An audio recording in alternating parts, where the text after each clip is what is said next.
Di Akademi Qingtong, hari yang tampak biasa di sekolah sudah diwarnai masalah yang mengintai di balik pintu kelas. Lin Yu diharuskan oleh gurunya untuk mengembalikan obat milik adiknya yang sakit.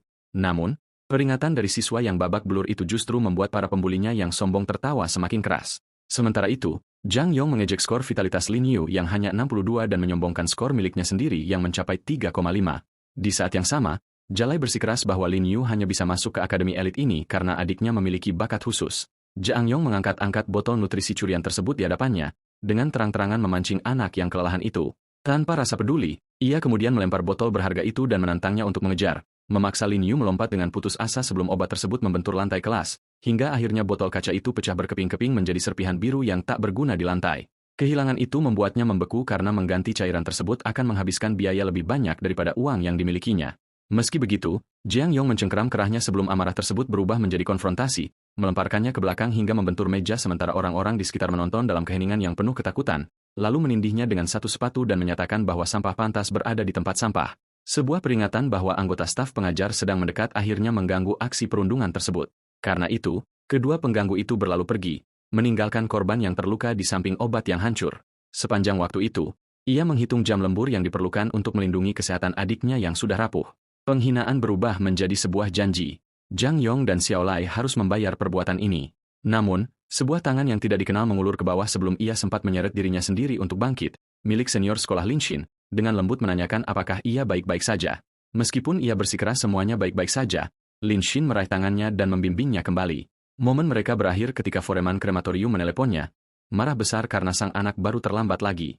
Karena itu, ia meminta maaf kepada Lin Xin dan berlari menuju satu lagi shift malam yang melelahkan, meninggalkan senior yang penuh perhatian itu menonton dalam diam saat ia menghilang di balik pintu kelas. Dunia ini berubah pada Old Century 4832 ketika bencana alam melepaskan korupsi ke seluruh peradaban, memaksa tubuh manusia melewati batas kemampuan mereka dan membangkitkan para prajurit dengan kemampuan tempur supranatural. Namun, kematian menjadi sama tidak wajarnya, mengubah sisa-sisa jasad yang terkorupsi menjadi mayat hidup yang haus darah. Umat manusia juga menemukan bahwa hanya dengan membakar tubuh tersebut sepenuhnya yang dapat menghentikan monster-monster secara permanen. Mimpi buruk itu memicu pekerjaan malam Lin Yu yang mematikan, mengkremasi mayat-mayat yang dikirim dari garis depan pertempuran. Di sana, baju besi berat dan respirator wajib dikenakan sebelum siapapun memasuki ruang pembakaran karena ia sangat membutuhkan 200.000 sebelum langganan tabung nutrisi adiknya kedaluarsa bulan ini.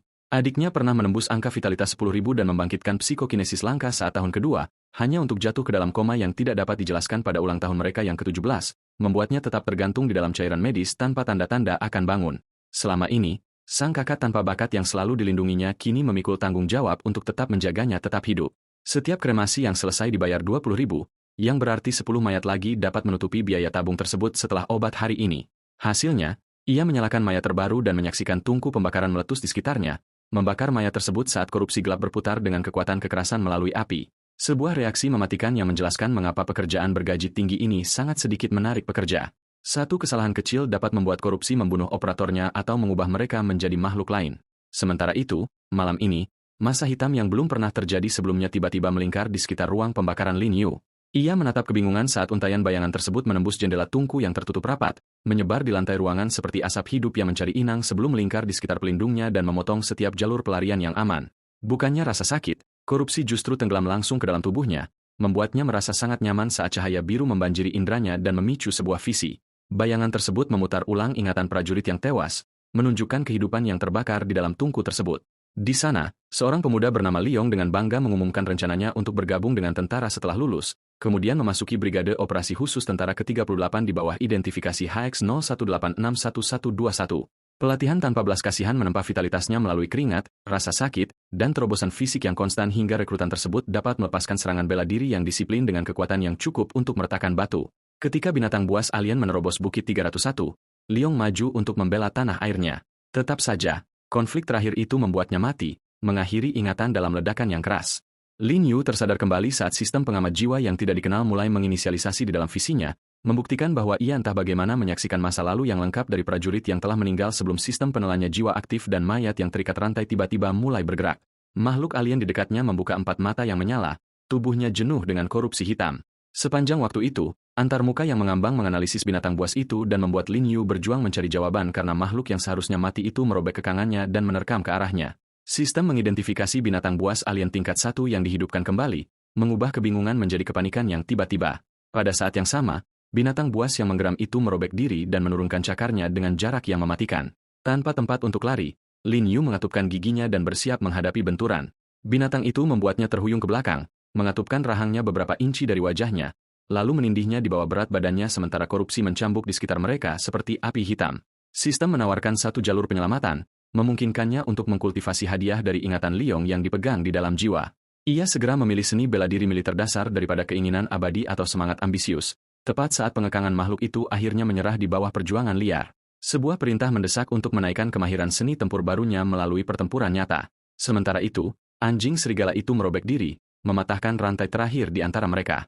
Namun, ia mengelak dengan gerak kaki yang tidak mungkin dilakukan oleh tubuhnya yang tidak terlatih, mendarat dengan mulus di seberang ruangan sebelum binatang itu dapat menyesuaikan serangannya. Kekuatan membanjiri ototnya, visinya menjadi tajam, dan setiap gerakan musuh menjadi mudah dibaca, memungkinkannya melacak ayunan cakar berikutnya sebelum benar-benar dimulai. Kemudian ia menyelinap melewati serangan itu sementara binatang buas tersebut menggores parit lain melalui lantai. Pelarian sempit itu membuktikan bahwa peningkatan itu nyata. Meskipun satu kesalahan dapat mengakhiri segalanya karena pelatihan militer Liong sekarang memandu tubuhnya dengan insting bertarung mentah. Ketika binatang buas yang marah itu menyerang lagi, Lin Yu berhenti mundur dan bergegas maju, memotong jangkauannya sebelum cakar besar itu dapat menutup di sekelilingnya, lalu mendorong pukulan dahsyat ke tengkorak monster itu dengan teknik pinjamannya, mengirimkan anjing serigala yang dihidupkan kembali itu jatuh kepala dulu ke lantai yang diperkuat. Di sana ia berbaring terkejut sementara remaja tersebut tidak dapat menahan diri untuk bertanya-tanya kapan ia menjadi sangat kuat ini. Sistem mengkreditkan seni bela diri militer dasar dengan kemajuan 10%, meningkatkan stamina dan deteksi kerentanan, meskipun ia masih merasa cahaya biru yang tidak biasa itu telah memicu pertemuan yang menentang surga ini.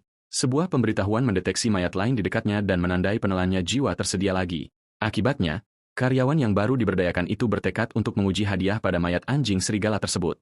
Pertama, ia menyegel sisa-sisa Liong di dalam tungku pembakaran untuk pembuangan yang tepat, menawarkan ucapan terima kasih diam-diam kepada prajurit yang telah meninggal atas ingatannya dan berharap ia dapat beristirahat dengan tenang, lalu menuju ke mayat Abomination tersebut, berharap reaksi misterius yang sama akan berulang. Saat tangannya menyentuh bulunya, korupsi hitam melonjak liar ke dalam lengannya, menyebar melalui tubuhnya sampai darah mencapai mulutnya dan kekuatan meninggalkan kakinya. Sementara itu, cahaya keemasan menghabiskan matanya, dan insting liar binatang itu menguasainya. Rasa sakit yang luar biasa merobek teriakan dari Lin Yu saat ingatan asing yang tersimpan di dalam jiwa memaksa dirinya terbuka, mengekspos kehidupan anjing serigala di antara monster yang tak terhitung jumlahnya yang berburu di medan perang yang terbakar. Rasa lapar mendorong binatang itu untuk menganiaya manusia dan melahap dirinya sendiri setiap kali mangsa muncul. Meskipun demikian, tidak ada jumlah kekerasan yang memuaskannya, hanya menciptakan permintaan tak berujung untuk daging lainnya. Visi tersebut melepaskannya dengan batuk, terguncang oleh ingatan liar binatang buas alien tersebut. Setelah membaca jiwa tingkat 1, sistem menawarkan keterampilan cakar, teknik melahap, atau kesadaran kekacauan. Selama waktu itu, ia menyimpulkan bahwa cahaya biru aneh kremasi membuka penelannya jiwa untuk menyentuh mayat lain. Kemudian, teknik melahap ditolak segera karena memakan orang adalah peningkatan yang tidak dibutuhkan oleh siapapun. Akibatnya, Lin Yu memilih keterampilan cakar yang sebelumnya ia saksikan bekerja dalam pertempuran nyata. Energi merah hitam segera membungkus jari-jarinya, membentuknya kembali menjadi cakar lapis baja yang buas sampai kedua tangan memasuki keadaan cakar penuh yang dibangun khusus untuk pertempuran jarak dekat. Keterampilan cakar dimulai pada level 1, meningkatkan serangan tangan sebesar 5% dan menyebabkan kerusakan laserasi.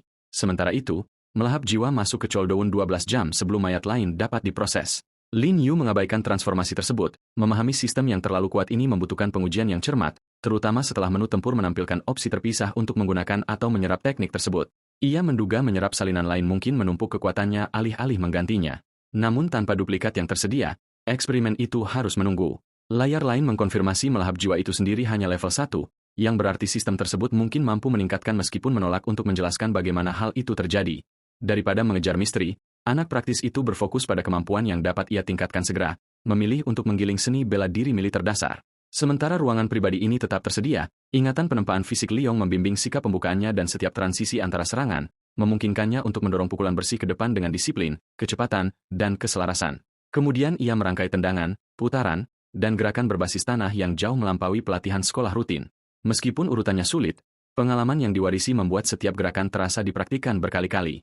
Akibatnya, ia mengontrol pernapasannya dan mendorong melalui ketegangan tanpa mematahkan ritme. Mantel pelindung dilepas saat latihan berulang membangun panas dan menuntut gerakan yang lebih bebas, mengekspos sirkulasi vitalitas yang lebih halus dan lebih padat daripada teknik penempaan fisik dasar yang diajarkan di sekolah.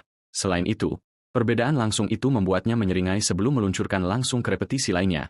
Menjelang pagi hari, Latihan semalaman membuatnya tertidur di meja kelas hingga seorang anggota fakultas membangunkannya dan memperingatkan bahwa ujian masuk perguruan tinggi tinggal 2 bulan lagi. Liu meminta maaf tanpa menjelaskan konfrontasi makhluk, sistem, atau sesi latihan bawah tanahnya. Sementara itu, instruktur yang kecewa membubarkan kelas sambil diam-diam menyesali potensi pemuda itu yang terbuang sia-sia. Sebenarnya, rasa antusias membuat remaja yang kelelahan itu terus berlatih seni bela diri militer hingga matahari terbit. Namun, seluruh usaha itu hanya menaikkan tingkat kemahiran sebesar 1%, membawanya ke angka 11. Pertarungan langsung terbukti bekerja lebih cepat, membuat opsi serap yang belum dieksplorasi semakin menggoda ketika Jalai menginterupsi dengan mengejek masa depannya dan menyeret saudari Kamito ke dalam masalah tersebut. Preman itu terdengar percaya diri, meskipun fisik dan kehadiran murid yang dulunya lemah itu kini meresahkannya secara diam-diam. Selama waktu itu, Ling melangkah di antara mereka dan menegur Jalai karena bertindak terlalu jauh. Liu pergi begitu saja tanpa menoleh ke belakang, memperingatkannya agar tidak ketularan bodoh karena berdiri di dekat situ. Selain itu, Alien Jin menyadari bahwa satu malam entah bagaimana membuatnya terlihat lebih tampan dan memiliki tubuh yang jauh lebih tegap. Kesal karena diabaikan, Xiaolai mengejar pemuda itu dengan rentetan hinaan lainnya.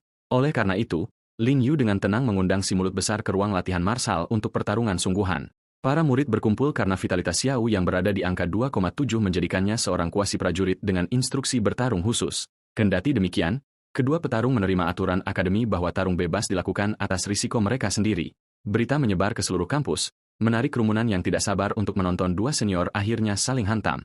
Sementara itu, Jalai memasang kuda-kuda dengan teman-teman di belakangnya, dan lawannya masuk sendirian. Satu pendukung mendesak preman yang lebih kuat itu untuk menyelesaikan segalanya dengan satu pukulan. Sementara itu, Jalai berencana menggantikan Zhongyang yang absen dengan menguji latihannya pada korban hari ini.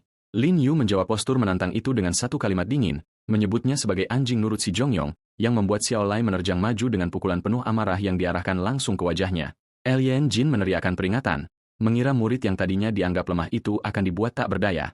Namun, Lin Yu menangkap pergelangan tangan Xiaolai dengan satu tangan dan menghentikan serangan itu sepenuhnya.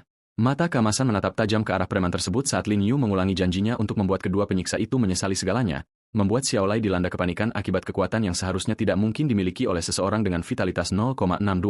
Putaran pergelangan tangan yang tajam menyeret sang kuasi prajurit keluar dari keseimbangan sebelum ia sempat menarik diri. Sementara itu, serangan balik yang padat menghantam wajahnya dengan presisi militer, diikuti oleh kombinasi pukulan telak yang menghancurkan pertahanan Excel dan memercikan darah ke udara. Pukulan terakhir melontarkannya melintasi aula di depan semua penonton yang tertegun. Di sana, ia mendarat dengan babak belur, mencengkeram ruang kosong bekas satu gigi yang hilang. Lin Yu memperingatkan bahwa satu hinaan lagi terhadap saudarinya akan berharga jauh lebih mahal daripada biaya gigi.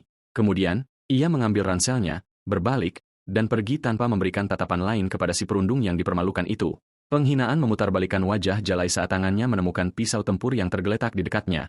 Selain itu, ia menyerang dari belakang, mengabaikan aturan tanding sambil berteriak agar Linu mati. Petarung yang diperkuat sistem merasakan niat membunuh tersebut. Satu matanya berkedip merah di atas bahunya tepat sebelum Xiaolai mengayunkan belati ke bawah dengan kedua tangan tanpa kendali. Keterampilan cakar meletus dalam balutan armor merah hitam, mencegat penyergapan itu dan melemparkan musuhnya ke samping, membuat Xiaolai terjebak di lantai di sebelah cakar yang mampu merobek tubuhnya.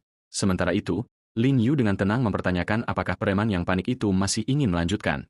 Kerumunan meledak karena tangan yang berubah bentuk itu, memperdebatkan apakah itu senjata tempur, seni bela diri, atau korupsi. Tetap saja, ia menarik kembali cakarnya, mengambil tasnya, dan meninggalkan Xiaolai yang tergagap di belakangnya. Si perundung yang terhina itu tidak bisa berbuat apa-apa selain mengancam bahwa saudara Jiang akan membalas perbuatannya. Selama waktu itu, mantan murid yang lemah tersebut berjalan melewati kerumunan siswa dan membalas bahwa ia akan menunggu. Knight membawanya kembali ke krematorium di bawah keheningan rembulan di dalam. Waktu Choldoun pencabut jiwa, Soul Devor, selama 12 jam telah berakhir dan kemampuan baru tersedia kembali. Ia masuk, bersemangat untuk menemukan hasil panen hari ini, hanya untuk mendapati manajernya mengikuti dari dekat, menuntut sapaan hormat bahkan sebelum pekerja itu bisa mencapai ruang pembakaran. Pria parubaya itu menegaskan bahwa si anak baru berhutang budi padanya karena telah menerima pekerjaan berbahaya ini, meskipun sang anak tahu tidak ada orang lain yang menginginkannya, dan hanya bayaran tingginya yang membuatnya tetap bertahan di sana. Kiriman mayat besar lainnya telah tiba, jadi manajer menyuruhnya berhenti bermalas-malasan, lalu meninggalkannya sendirian dengan pintu penyimpanan dingin yang terbuka di depannya. Di dalam menanti seekor alien buas dan dua prajurit yang tewas, semuanya siap untuk dikremasi, menambah peningkatan meresahkan pada mayat-mayat militer yang berdatangan dari garis depan. Ingatan Judge Calhoun telah menunjukkan posisi pertahanan yang kewalahan oleh monster, memunculkan kemungkinan mengerikan bahwa perbatasan umat manusia mendekati keruntuhan besar. Karena laporan berita resmi sama sekali tidak membahasnya, Linu tidak dapat memastikan apakah ancaman itu nyata. Namun, Ketidakpastian tersebut justru semakin memperkuat tekadnya untuk mendapatkan kekuatan secepat yang ia bisa. Ia meminta maaf kepada prajurit yang gugur pertama sebelum meletakkan tangannya di atas tubuh tersebut. Selain itu, pencabut jiwa menarik energi hitam kebiruan ke atas saat ingatan lain mulai terungkap. Mengenali seragam seperti milik Liong, ia berharap prajurit ini membawa disiplin tempur yang sama. Selama waktu itu, jiwa yang diserap meresap dan sistem selesai memproses pengalaman militer marsalnya. Mendiang adalah prajurit kelas 1 Wong Mu yang menawarkan seni bela diri militer, lencana korup, atau keberanian pengorbanan. Sementara itu, Linu langsung memilih seni bela diri militer, mengincar seni bela diri duplikat. Kali ini, ia memilih serap, absorb, alih-alih gunakan, use, menguji apakah kemampuan yang cocok dapat digabungkan, yang kemudian meningkatkan seni bela diri militer tingkat pemula menjadi tingkat 2 dengan progres 10% dan peningkatan fisik 10%. Lebih baik lagi, seni bela diri tersebut kini mampu membaca kelemahan yang terekspos dan memprediksi jalur serangan setengah detik lebih awal, menunjukkan bahwa penyerapan berulang dapat menaikkan level kemampuan secara langsung setiap kali jiwa yang cocok tersedia. Perayaannya berakhir ketika pencabut jiwa langsung memulai waktu cooldown baru selama 12 jam, mengingatkannya bahwa kode curang pamungkas ini tidak bisa disalahgunakan secara terus-menerus ke seluruh kamar jenazah. Pekerja tungku remaja itu mengembalikan jenazah ke berangkar, berencana menyelesaikan pekerjaannya sebelum berlatih lagi. Jauh di perbatasan, para prajurit segar dan alien buas menutupi medan pertempuran lain yang hancur. Pada saat yang sama, kru transportasi dengan hati-hati memuat seorang prajurit yang leher hancurnya hampir tidak menempel lagi. Beberapa truk menerima tumpukan bangkai makhluk sementara para pekerja yang kelelahan membersihkan reruntuhan sampai truk jenazah pertama dinyatakan penuh dan diperintahkan pergi dari garis depan membawa muatan memulanya ke dalam kegelapan sebelum ada yang mengamati gerakan di balik bak truk belakang. Sebuah anggota tubuh berwarna ungu perlahan naik di atas bak truk saat kendaraan itu terus melaju di jalan. Kemudian satu alien buas yang tadinya dikira mati membuka mata merah menyala di bawah tumpukan, diikuti oleh kepala bangkit lainnya, memverifikasi bahwa korupsi sedang menghidupkan kembali seluruh muatan tersebut. Kembali ke Akademi Qingtong, para siswa berkumpul di koridor saat konfrontasi lain mulai terbentuk. Zhang Yong memojokkan Lin Xin dan mengumumkan bahwa ia akan mengulangi permintaannya hanya sekali, menyuruhnya membawa Lin Yu ke lapangan olahraga sepulang sekolah untuk berlutut di hadapan Jalai. Jika ia menolak, senior berambut perak itu memperingatkan bahwa ia mungkin tidak akan bisa meninggalkan koridor ini dengan berjalan kaki. Tetap saja, Lin Xin membela temannya, bersikeras bahwa Jalai menyerang lebih dulu, dan kelompok tersebut adalah para perundung. Si pecundang yang babak belur bersikeras bahwa ia berkonspirasi dengan rivalnya dan tertawa saat ia dipukuli, sebuah tuduhan yang langsung ia tolak meskipun dikelilingi oleh anak buah Zhong Yong. Satu pengikut merampas buku catatan biru yang telah ia dekap di dadanya, mengejek bahwa reaksi gugupnya membuktikan isinya telah disiapkan untuk target mereka. Alien Jin menerjang untuk mengambilnya kembali, hanya untuk ditarik oleh tangan lain yang menahan lengannya. Sementara itu, si pencuri membalik-balik halaman berisi konsep-konsep yang diberi sorotan teliti dan contoh-contoh terperinci. Ia mengejek seluruh usaha itu sebagai hal yang sia-sia karena membantu sampah tidak akan bisa mengubah jati diri anak tersebut. Kemudian ia merobek buku catatan itu dan menyebarkan lembaran-lembaran tulisan tangan berminggu-minggu di lantai.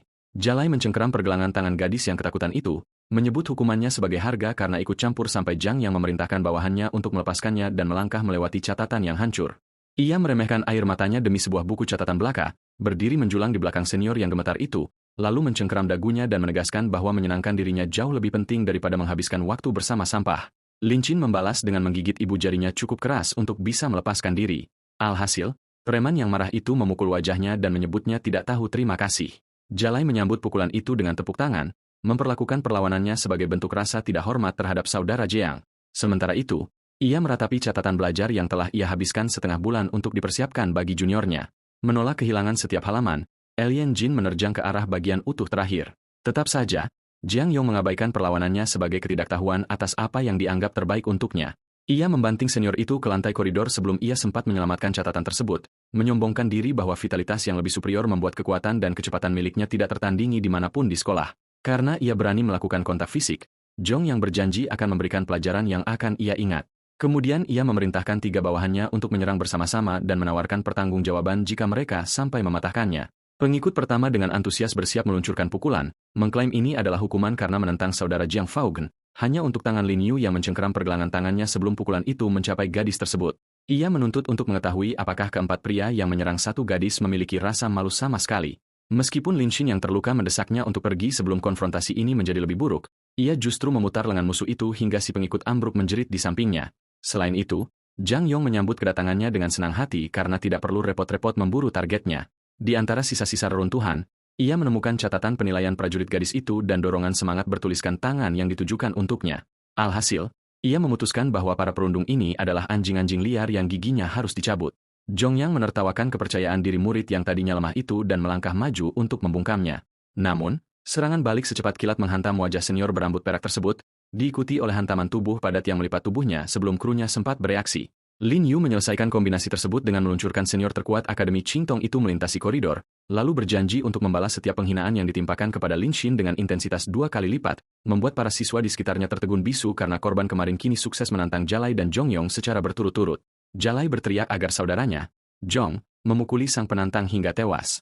Sementara itu, sang senior tingkat atas mengakui bahwa mantan kantong tinju ini tiba-tiba mengembangkan tulang punggung yang menarik. Daripada menyelesaikan masalah secara sembunyi-sembunyi, Jongyong justru menantang duel terbuka 3 hari kemudian di lapangan latihan pusat, menjanjikan permintaan maaf, kompensasi, dan perdamaian permanen jika si lemah itu kebetulan menang. Formulir pendaftaran Akademi Qingtong resmi mendarat di antara mereka sebelum syarat kekalahan diungkapkan.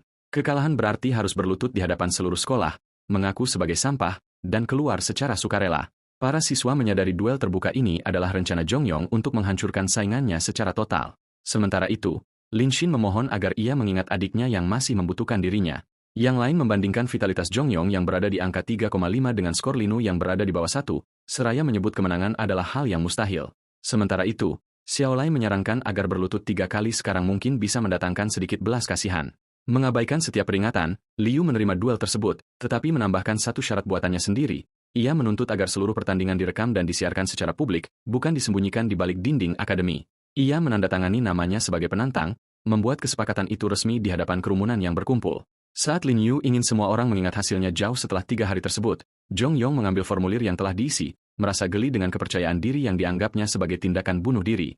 Sementara itu, sang penantang bersumpah siaran itu akan membuktikan dengan sempurna siapa sebenarnya yang pantas berada di tempat sampah.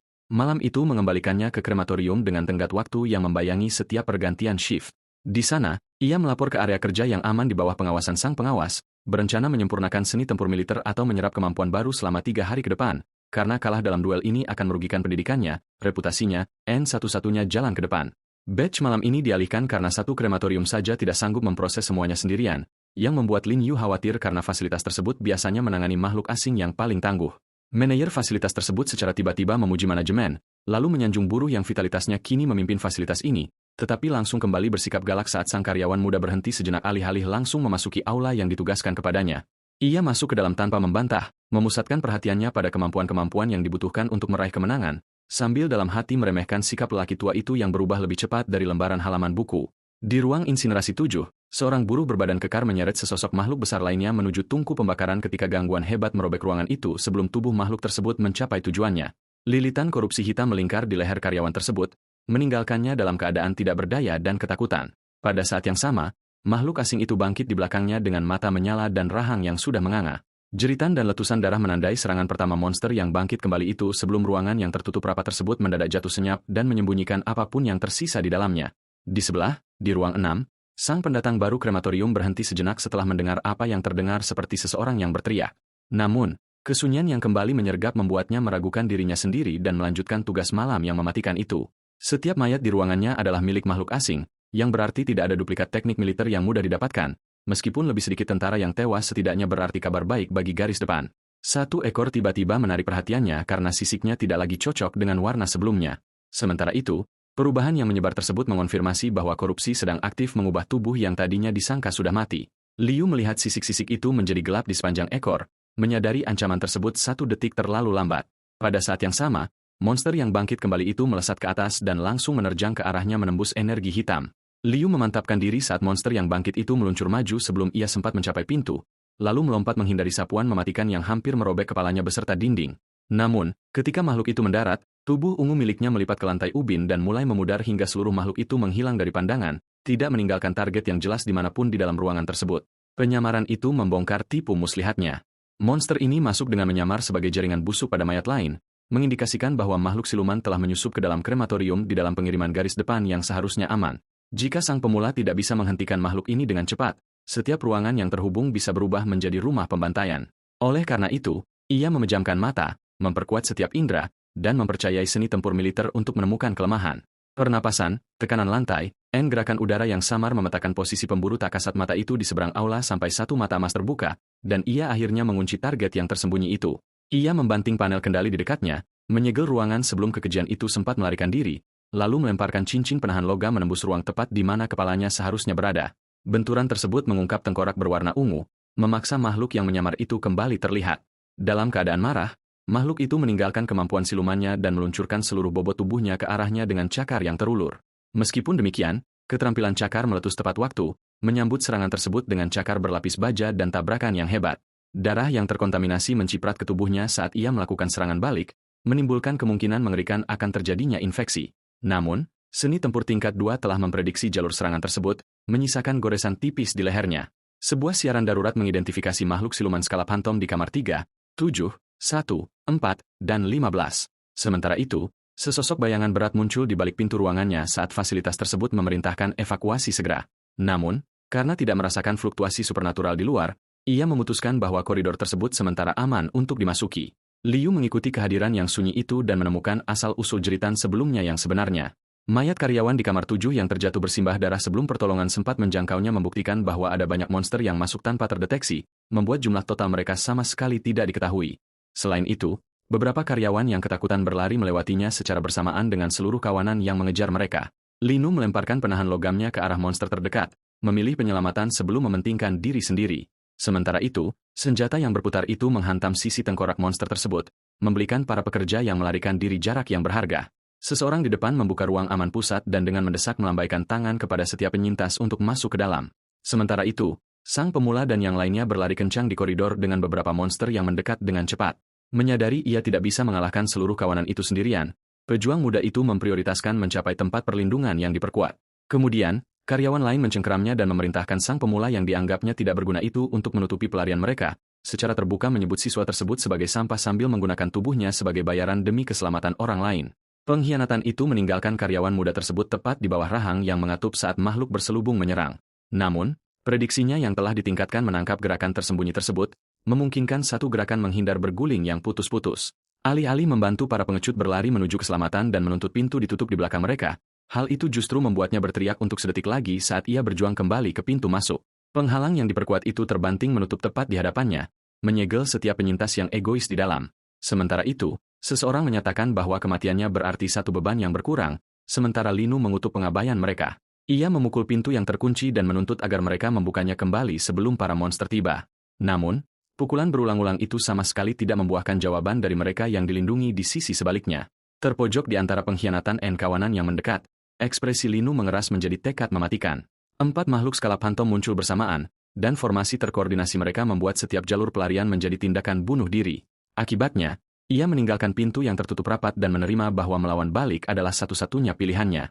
Prajurit garis depan menghadapi teror yang lebih buruk setiap hari, namun tetap mengatasi rasa takut dan menghadapi musuh mereka secara langsung. Selain itu, mewarisi keterampilan mereka yang diperoleh dengan susah payah berarti ia menolak untuk mempermalukan keberanian di balik keterampilan tersebut. Lebih penting lagi, adiknya masih menunggu, memberi Lin Yu alasan mutlak untuk bertahan hidup. Alih-alih menyerah, ia menyerang lebih dulu dan menendang makhluk terdekat sebelum formasi mereka sempat mengetat sepenuhnya.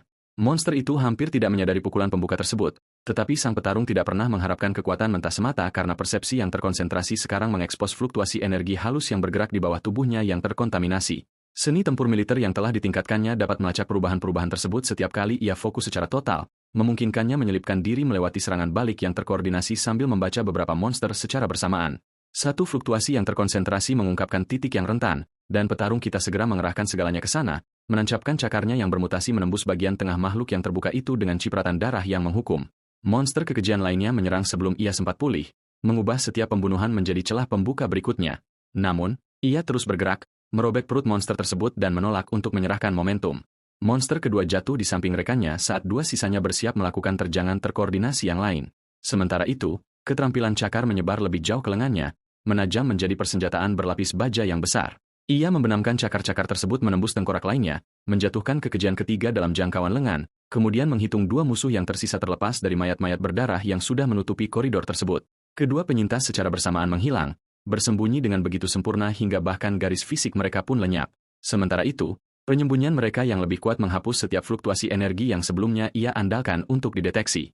Ia tahu kedua pemburu itu masih berada di dekatnya, jadi menurunkan kewaspadaan akan mengundang eksekusi tak kasat mata. Namun, kepanikan tidak bisa mengungkap keberadaan mereka, memaksa Linu menenangkan pernapasannya dan menunggu dengan sabar. Dengan mata terpejam, Ia memisahkan setiap suara koridor yang sangat kecil dari detak jantungnya sendiri hingga gerakan samar dan tetesan darah mulai menandai pendekatan satu makhluk tersembunyi di belakangnya. Sebuah goresan lembut akhirnya mengkhianati posisinya, memberi sang pemula yang terpojok itu celah yang ia butuhkan. Sementara itu, mata emasnya terbuka lebar saat ia mengumumkan bahwa permainan petak umpet telah berakhir. Ia menerjang lurus menembus penyamaran tersebut sebelum monster yang terkejut itu sempat mengubah arah, lalu menghujamkan cakar bermutasinya ke wajah makhluk itu, memicu semburan darah berat lainnya. Pemburu kedua menyerang dari belakang selama komitmen tersebut, persis seperti yang direncanakan oleh koordinasi mereka. Sementara itu, ia mengorbankan lengan kiri yang ia angkat untuk menghentikan serangan mematikan agar tidak mendarat. Cakar merobek tungkai tersebut, meninggalkannya berjongkok di atas genangan darah yang menyebar dengan cepat. Namun, bahkan dengan tangan kirinya yang hampir hancur, pertahanan yang menyakitkan itu menciptakan sebuah tindakan balasan. Musuh yang terluka itu mundur dan menghilang lagi, percaya bahwa penyamaran memulihkan keunggulannya. Sementara itu, penyintas kita berjanji kali ini, makhluk tersebut tidak akan pernah lolos dari mata-matanya yang waspada. Tetesan segar turun dari udara kosong, mengekspos gerakan yang tidak bisa disembunyikan oleh ketidakterlihatan yang sempurna. Sementara itu, ia mengikuti jejak mereka ke atas untuk menemukan kekejian yang bersembunyi di atas koridor. Mata merahnya melebar saat manusia yang tadinya disangka terluka itu menatap langsung ke tempat persembunyiannya, karena ia sengaja melumuri cakar-cakar tersebut dengan darahnya sendiri selama penyergapan. Monster yang terekspos itu menjatuhkan diri dari langit-langit, mengerahkan seluruh tubuhnya untuk satu serangan pemungkas. Selama waktu itu, sang penyintas melesat di bawahnya dengan kedua cakar mengerikan, siap untuk berbenturan. Serangan mereka berpapasan di udara, namun cakar merah darah sang petarung membelah makhluk itu hingga hancur total. Sementara itu, ia jatuh ke lantai dalam keadaan hidup sementara tubuh makhluk itu yang telah terpotong-potong berserakan di belakangnya. Kelelahan seketika melanda si pemula yang babak belur itu. Namun, dalam keputusasaannya, ia bersikeras bahwa jatuh di sini adalah hal yang tidak mungkin karena pelarian dan saudara perempuannya yang sedang menunggu masih membutuhkan sisa tenaga apapun yang ada di dalam dirinya. Lin Yu berhasil merangkak dengan penuh tekad melintasi koridor yang basah oleh darah sebelum tubuhnya menyerah. Sementara itu, seekor-ekor ungu yang terpotong berkedut di antara sisa-sisa bangkai, membuktikan bahwa pembantaian itu benar-benar telah berakhir.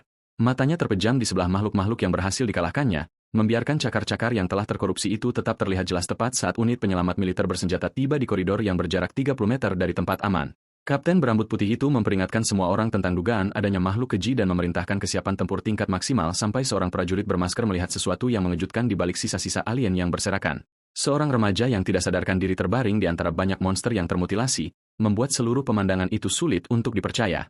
Sementara itu, para pekerja yang berlindung akhirnya muncul dan dengan penuh rasa ingin tahu bertanya apakah setiap makhluk keji telah dibasmi. Sang kapten mengonfirmasi keamanan sementara, mengirimkan satu tim menuju para pekerja yang selamat, dan menugaskan tim lain untuk menyelidiki, lalu mengamati luka-luka yang terlalu tidak beraturan dan ganas untuk diakibatkan oleh senjata militer biasa. Seorang prajurit tiba-tiba melaporkan bahwa remaja yang berlumuran darah itu masih hidup, yang membuat sang kapten mendekat. Namun, seorang penyintas yang ketakutan justru menunjuk ke arah tangan Rokie yang berubah bentuk secara kasat mata, bukannya menawarkan bantuan. Korosi hitam masih melingkar di sekitar cakar jingga, membuat mutasinya menyerupai makhluk yang terinfeksi. Selain itu, para prajurit bersenjata berdebat bahwa mereka harus mengeksekusinya selagi tidak sadarkan diri sebelum terjadi transformasi total. Sang kapten menghentikan mereka setelah menyadari jari-jari mengerikan itu perlahan kembali ke wujud manusia. Meskipun para pekerja pengecut menuntut kematian seketika, mengklaim bahwa semua orang akan celaka jika Lin bangkit. Pekerja pengecut yang paling vokal diam-diam takut korbannya akan membongkar bagaimana ia dengan sengaja merencanakan penelantaran tersebut. Kendati demikian, sang kapten membungkamnya dengan sebilah pisau dan bersumpah bahwa sepatah kata lagi berarti kematian. Daging dan sisik yang tersangkut di antara jari-jari Lin Yu membuktikan bahwa ia secara pribadi telah membunuh 4 sisik hantu, Phantom Skulls. Sebuah pencapaian yang diakui oleh prajurit bermasker akan menjadi tantangan berat bagi seluruh regu militer mereka jika bertindak bersama-sama. Namun, pegawai yang merasa bersalah dan masih putus asa itu menyebutkan bahwa vitalitas siswa tersebut diukur sebesar 68 dan dengan tegas meminta eksekusi pencegahan. Sementara itu, sang kapten menyadari bahwa siapapun yang begitu lemah namun berhasil mengalahkan 4 monster bisa jadi adalah seorang anak prodigi legendaris. Ia menegaskan bahwa korosi sejati tidak pernah berbalik, yang berarti tangan manusia yang pulih itu menghilangkan segala kekhawatiran tentang infeksi. Selain itu, pekerja pengecut yang tadi ketahuan langsung pura-pura bahwa tekanan pembunuhannya itu berasal dari kekhawatiran terhadap keselamatan semua orang. Sang kapten membawa penyintas yang terluka itu ke dalam tahanan militer, memerintahkan formasi, dan mengambil tanggung jawab atas pembersihan sebelum pahlawan kita yang terluka diangkut dari krematorium ke rumah sakit modern. Ia terbangun oleh suara tetesan mesin yang stabil, sempat kebingungan dengan ruang medis yang tidak dikenalnya, lalu duduk tegak dan memahami bahwa seseorang telah membawanya ke tempat aman setelah ia kehilangan kesadaran. Kapten berambut putih itu berdiri di dekatnya dan meyakinkan Lin Yu bahwa tidak ada lagi bahaya yang tersisa. Meskipun pasien tersebut langsung meminta identitas sebelum mempercayai orang asing yang mengesankan ini. Ia memperkenalkan dirinya sebagai Chen Zhen, kapten regu pembersih korupsi distrik tersebut, lalu dengan tulus menyampaikan permintaan maaf karena keterlambatan respons mereka membuat si pemula harus bertarung sendirian sepanjang malam. Lin Yu menerima bahwa invasi tersebut terjadi terlalu mendadak untuk waktu penyelamatan yang sempurna. Sementara itu, Chen memuji Lin karena telah membunuh 4 sisik hantu, termasuk 1 monster tingkat elit. Terkesan oleh keberanian dan potensinya, sang kapten menawarkan status prajurit kepada pemuda penyintas tersebut di dalam regu mereka. Sementara itu, sang pemuda penyintas hampir tidak percaya bahwa undangan resmi seperti itu benar-benar ditujukan untuknya. Chen mengamati antusiasme sesaat itu dan bertanya mengapa menjadi seorang prajurit begitu berarti baginya, yang mendorong Lin mengingat tak terhitungnya monster dan para pejuang berani yang tiba dalam keadaan tewas di tempat kerjanya. Dengan korban yang terus meningkat, menunggu tanpa daya untuk kehancuran kini terasa lebih buruk daripada mempertaruhkan nyawanya sendiri untuk melawan mereka, terutama ketika kekuatan seorang prajurit dapat memungkinkannya untuk melindungi saudara perempuan dan anggota keluarga yang tersisa secara pribadi. Chen membenarkan jawaban tersebut, namun menjelaskan bahwa bergabung memerlukan kelulusan dari ujian seleksi prajurit resmi terlebih dahulu, sementara ia secara diam-diam mengenali kekuatan langka, pengorbanan diri, dan potensi besar di dalam diri remaja yang terluka ini. Partisipasi biasanya memerlukan tingkat vitalitas di atas 3, syarat yang tidak dapat dipenuhi oleh jagoan kita melalui jalur kualifikasi standar. Alhasil, Chen menyerahkan surat rekomendasi kapten yang memangkas syarat masuk tersebut secara total. Ujian seleksi akan dimulai dalam 1 bulan, memberi calon prajurit waktu yang terbatas untuk persiapan serius. Selain itu, Chen pergi setelah memerintahkannya untuk pulih, berlatih keras, dan tiba dalam keadaan siap. Status prajurit menawarkan sumber daya medis elit, yang mungkin menghadirkan obat penyembuhan nyata bagi saudara perempuannya. Kemudian sistem menyajikan memori yang tersimpan di dalam jiwa yang dipanen dari sisik hantu elit kemarin. 3 hadiah kultivasi muncul, pertahanan baju besi sisik, scale armor defense, peningkatan cakar, claw enhancement, atau kamuflase aura, aura camouflage. Memaksa Lin Yu membandingkan antara kelangsungan hidup, kerusakan langsung, dan kemampuan sembunyi-sembunyi sebelum menjatuhkan satu-satunya pilihannya. Baju besi sisik dapat menahan hukuman, menutupi kelemahan mematikan yang terekspos selama bentrokan di koridor tersebut. Sementara itu, peningkatan cakar akan mendorong kekuatan serangan jarak dekatnya yang sudah sangat mengerikan ke tingkat yang lebih tinggi. Atau kamuflase aura yang menawarkan ketidaktervisiblan semu yang membuat monster elit tersebut hampir tidak mungkin dilacak. Sementara itu, ia mengingat bahwa hanya darah yang tumpah yang mengkhianatinya, menjadikan pilihan kamuflase tersebut hampir sempurna. Ia memilih kamuflase aura, memprioritaskan pergerakan yang tidak terduga daripada peningkatan ofensif langsung lainnya. Kemudian ia mengetahui bahwa durasi aktifnya bergantung sepenuhnya pada ketersediaan stamina fisik sang inang. Teknik baru ini menyembunyikan Lin Yu dan membaurkan tubuhnya langsung ke lingkungan sekitar, meskipun garis luar tubuhnya yang berkilauan membuktikan bahwa percobaan pertama ini masih memerlukan banyak pengendalian dan latihan. Kamuflase aura dimulai pada tingkat 1, membuatnya tembus pandang saat diam dan tampak kabur saat bergerak. Akibatnya, sementara Soul Devar masih belum tersedia. Lin Yu mendedikasikan setiap jam pemulihannya untuk menguasai kemampuan saat ini. Penyembunyian yang tepat dapat menjadi kartu truf yang menentukan dalam duelnya yang akan datang melawan Jiang Yang. Namun, latihan di luar ruangan mengungkapkan bahwa kamuflase berarti menjadi bagian dari lingkungan, bukan sekadar menjadi tidak terlihat. Auranya yang tidak stabil bahkan tidak dapat mengibuli seekor burung yang tidak berbahaya, mengekspos betapa buruknya energi yang terus bocor.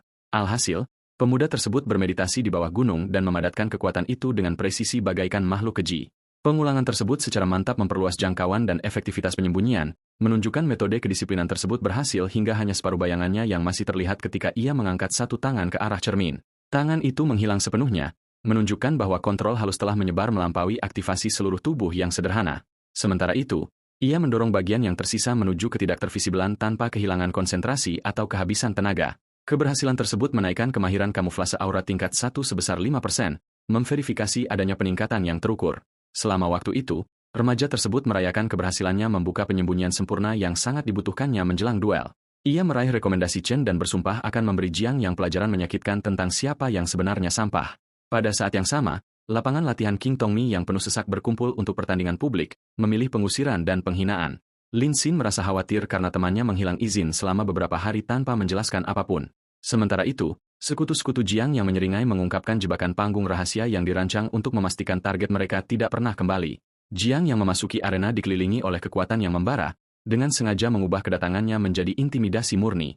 Kemudian ia mengolok-olok penantang yang tidak hadir dan tidak bisa tidak bertanya-tanya apakah si pengecut yang disangka itu menjadi cukup ketakutan untuk mundur. Bahkan para staf sekolah berasumsi bahwa si underdog yang ceroboh itu pada akhirnya telah memastikan pengusirannya yang tak terelakkan ketika bayangan gelap tiba-tiba memenuhi pintu masuk arena dan membungkam penilaian prematur tersebut. Lin Yu berjalan ke panggung dengan membawa kepercayaan diri yang tidak diingat oleh siapapun pernah ia miliki. Namun, Ia langsung mengamati adanya perubahan warna yang mencurigakan di sepanjang papan lantai yang diposisikan di sekitar tepi luar platform. Jiang menyambut korban menit terakhirnya dan mencibir bahwa ketakutan hampir membuatnya absen. Sementara itu, petarung muda itu dengan tenang menyarankan agar Jiang mulai merencanakan bagaimana cara berlutut dan meminta maaf. Meradang karena kepercayaan diri tersebut, sang senior meledak maju dan melancarkan pukulan pembuka secara langsung. Kendati demikian, Lin melangkah ke samping dengan begitu mulus sehingga kepalan tangan berat Jiang tidak mengenai apapun. Kombinasi serangan cepat menyusul, dan setiap pukulan meleset karena seni tempur militer dapat memprediksi setiap jalurnya.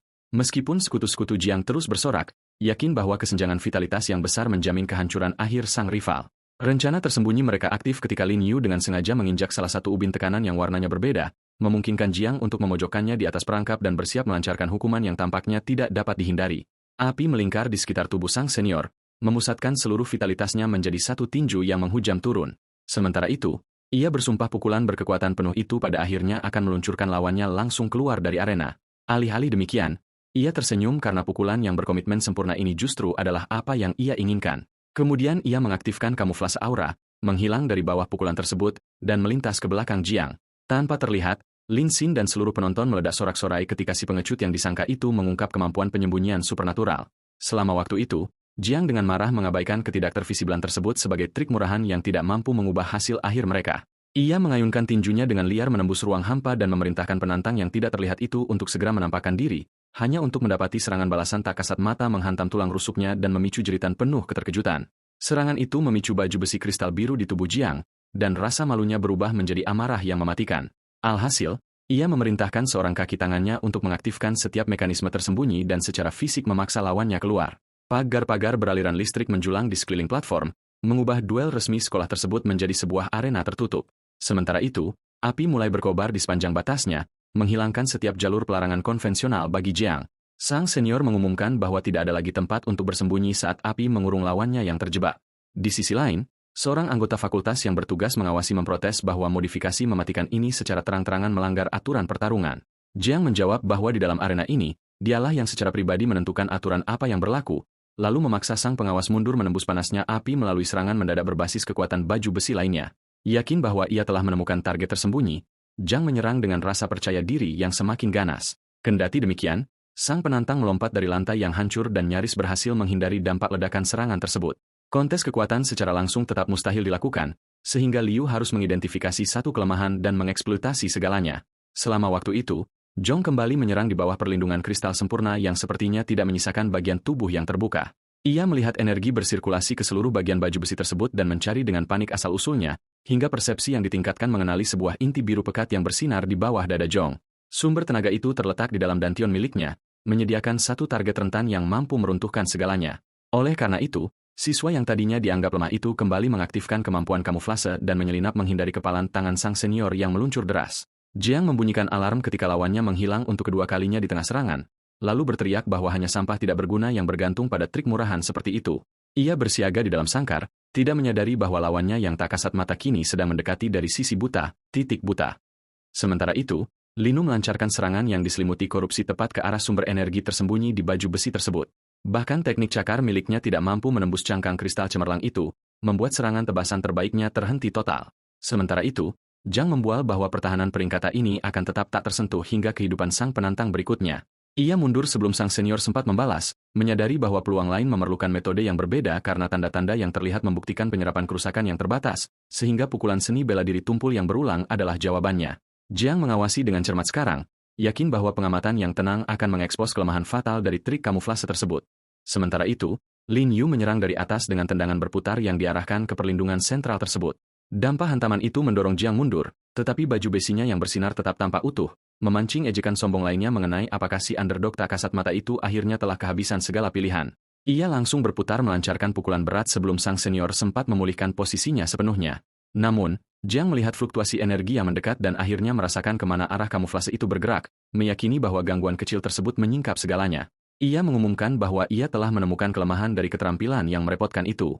Meski demikian, ia kembali mendaratkan serangan terkonsentrasi tepat di atas inti dantian. Jiang tertawa bahwa penargetan yang sempurna sekalipun tidak dapat menembus pertahanan peringkata melalui kekuatan mentah. Selain itu, Lin Yu menjawab tantangan tersebut dengan menerjang maju untuk menghantam titik yang sama persis sekali lagi. Pukulan fokus kedua menghantam pelat dada biru tersebut sebelum serangan balik Jiang sempat memotongnya, menghasilkan retakan pertama yang menyebar pada baju besi tersebut dan menunjukkan bahwa repetisi tanpa ampun dapat merobohkan pertahanan itu. Keterkejutan menggantikan arogansi ketika Jiang melihat kepalan tangan biasa merusak cangkang kristal yang tadinya ia anggap tak terkalahkan. Oleh karena itu, ia menangkap pergelangan tangan lawannya dan mengangkat satu lutut untuk melancarkan hukuman jarak dekat yang buas. Sang senior menegaskan bahwa setiap trik kecil telah berakhir sambil mempertahankan cengkeraman yang tak terlepaskan. Namun, petarung kita memprediksi serangan yang datang dan bersiap menahannya demi melancarkan serangan balasan miliknya sendiri. Lutut Jiang menghantam perutnya, memberikan hukuman buas yang persis seperti yang diharapkan semua orang. Meskipun demikian, petarung kita menyerap rasa sakit tersebut karena serangan balik yang sempurna harus terjadi sekarang juga. Kepalan tangan bebasnya menghantam pelat dan sian yang melemah, memperdalam setiap retakan di seluruh baju besi Jiang. Sementara itu, sang senior terhuyung-huyung saat perlindungan biru mulai gagal di sekitar dada dan bahunya.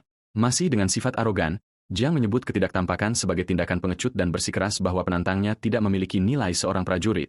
Oleh karena itu, Liu berjanji konflik tersebut akan berakhir tanpa ada lagi penghilangan diri atau serangan sembunyi-sembunyi.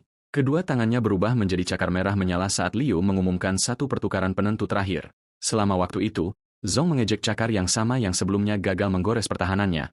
Mereka saling menerjang maju, akhirnya meninggalkan setiap gerakan tipuan dan menghindar. Sementara itu, Zong melancarkan tendangan kekuatan penuh yang dimaksudkan untuk melenyapkan siswa yang dulunya lemah itu dari sekolah secara permanen. Kakinya mengayun turun dengan kekuatan luar biasa yang kelihatannya menangkap siswa yang tadinya lemah itu dalam posisi sepenuhnya terbuka. Namun, seni bela diri tingkat 2 telah memprediksi jalur pembunuhan ini bahkan sebelum Zong mulai bergerak. Lin Yu menyelusup ke dalam lengkungannya dan menghancurkan kedua cakarnya ke pelat dan tian yang sudah retak, membuat Jiang terpaku dalam ketidakpercayaan saat perlindungan yang tak terkalahkan miliknya akhirnya menyerah. Retakan menjalar di setiap segmen kristal, memutus sirkulasi energi yang menyatukannya hingga seluruh baju besi peringkatan tersebut meledak keluar dalam badai serpihan biru yang spektakuler. Jin ambruk di samping kobaran api, tidak mampu memahami bagaimana seseorang yang ia sebut sampah berhasil mengalahkannya. Sementara itu, Lin Yu berdiri di atas preman yang telah tumbang itu dan dengan santainya mengatakan bahwa tidak ada satupun petarung yang spesial. Sang senior hanya bisa mendelik atas, merasa dipermalukan di hadapan penonton akademi yang dipenuhi orang-orang yang diundungnya sendiri. Selain itu, serangan terakhir menancapkannya dengan wajah menghadap ke lantai panggung di bawah pose kemenangan sang pemenang. Para penonton meledak sorak-sorai atas kemenangan seorang siswa dengan vitalitas 0,68 yang berhasil mengalahkan Jiang yang terlepas dari segala keuntungan curang yang dimilikinya. Selain itu, Alien Jin tersenyum lega, dengan bangga bersikeras bahwa ia selalu tahu juniornya akan menang. Dari tribun pribadi, ayah Jiang sekaligus Direktur Dewan Akademi, Jiang Zhangweo, mengawasi dengan penuh kemarahan. Sementara itu, Dekan Urusan Akademik Li Minu menerima tanggung jawab dan berjanji akan melakukan investigasi selama ujian minggu depan. Jiang Zhangweo menuntut hukuman untuk setiap pelanggaran aturan, dengan jelas menargetkan siswa yang telah mempermalukan putranya. Selain itu, sang dekan yang gugup meyakinkan atasannya yang perkasa bahwa hasil yang memuaskan akan diberikan. Percakapan mereka menyisakan peringatan yang tak terbantahkan bahwa pemakan jiwa muda tersebut telah menyinggung orang-orang yang mampu menghancurkan para siswa. Namun demikian, di luar arena, sebuah peringatan komunikator yang tiba-tiba mengalihkan perhatian sang petarung muda menuju peluang berikutnya. Chen Zhen memberinya pekerjaan paruh waktu di krematorium 1, di mana risiko yang lebih tinggi menuntut kehati-hatian yang serius. Sementara itu, Liu menerima pekerjaan tersebut karena bayaran yang lebih tinggi mendatangkan jiwa-jiwa yang lebih kuat serta potensi kemampuan yang lebih kuat pula. Karena shift kerja dimulai nanti, ia menuju rumah sakit terlebih dahulu untuk menjenguk adiknya. Setibanya di rumah sakit pusat kota tempat perawatan penunjang kehidupan khusus adiknya dilanjutkan. Di balik kaca yang tertutup rapat, ia berjalan menuju tabung nutrisi yang berisi satu-satunya anggota keluarga terakhir yang tidak sadarkan diri. Sementara itu, ia mengamati adiknya yang berbalut perban bernyanyi melalui selang-selang sementara mesin menjaga tubuhnya tetap ditopang. Ia mengangkat satu tangan ke arah kaca dan dengan lembut memberitahu adiknya bahwa ia akhirnya berhasil kembali, mengenang para pembuli masa kecil yang mengejek vitalitasnya yang menyedihkan dan memprediksi kegagalan seumur hidup. Dulu, adiknya yang tak kenal takut pernah mendatangi anak-anak lelaki itu dan mengancam akan menghajar setiap penyiksa sampai babak belur, lalu memperingatkan siapapun yang menyentuh adik kecilnya lagi akan berurusan langsung dengannya. Adiknya selalu memulihkan rasa percaya dirinya, mengatakan kepadanya bahwa ia tetap yang terbaik terlepas dari segala penghinaan. Sebagai hasilnya, ia berjanji untuk menyembuhkan sang adik sebelum pihak staf rumah sakit meminta percakapan serius mengenai kondisi medisnya. Lin Yu berbalik dari tabung nutrisi tersebut, langsung menyadari bahwa langkah kaki yang mendekat membawa berita buruk. Ia juga memberi izin kepada dokter yang merawat untuk menjelaskan semuanya tanpa melunakkan kebenaran.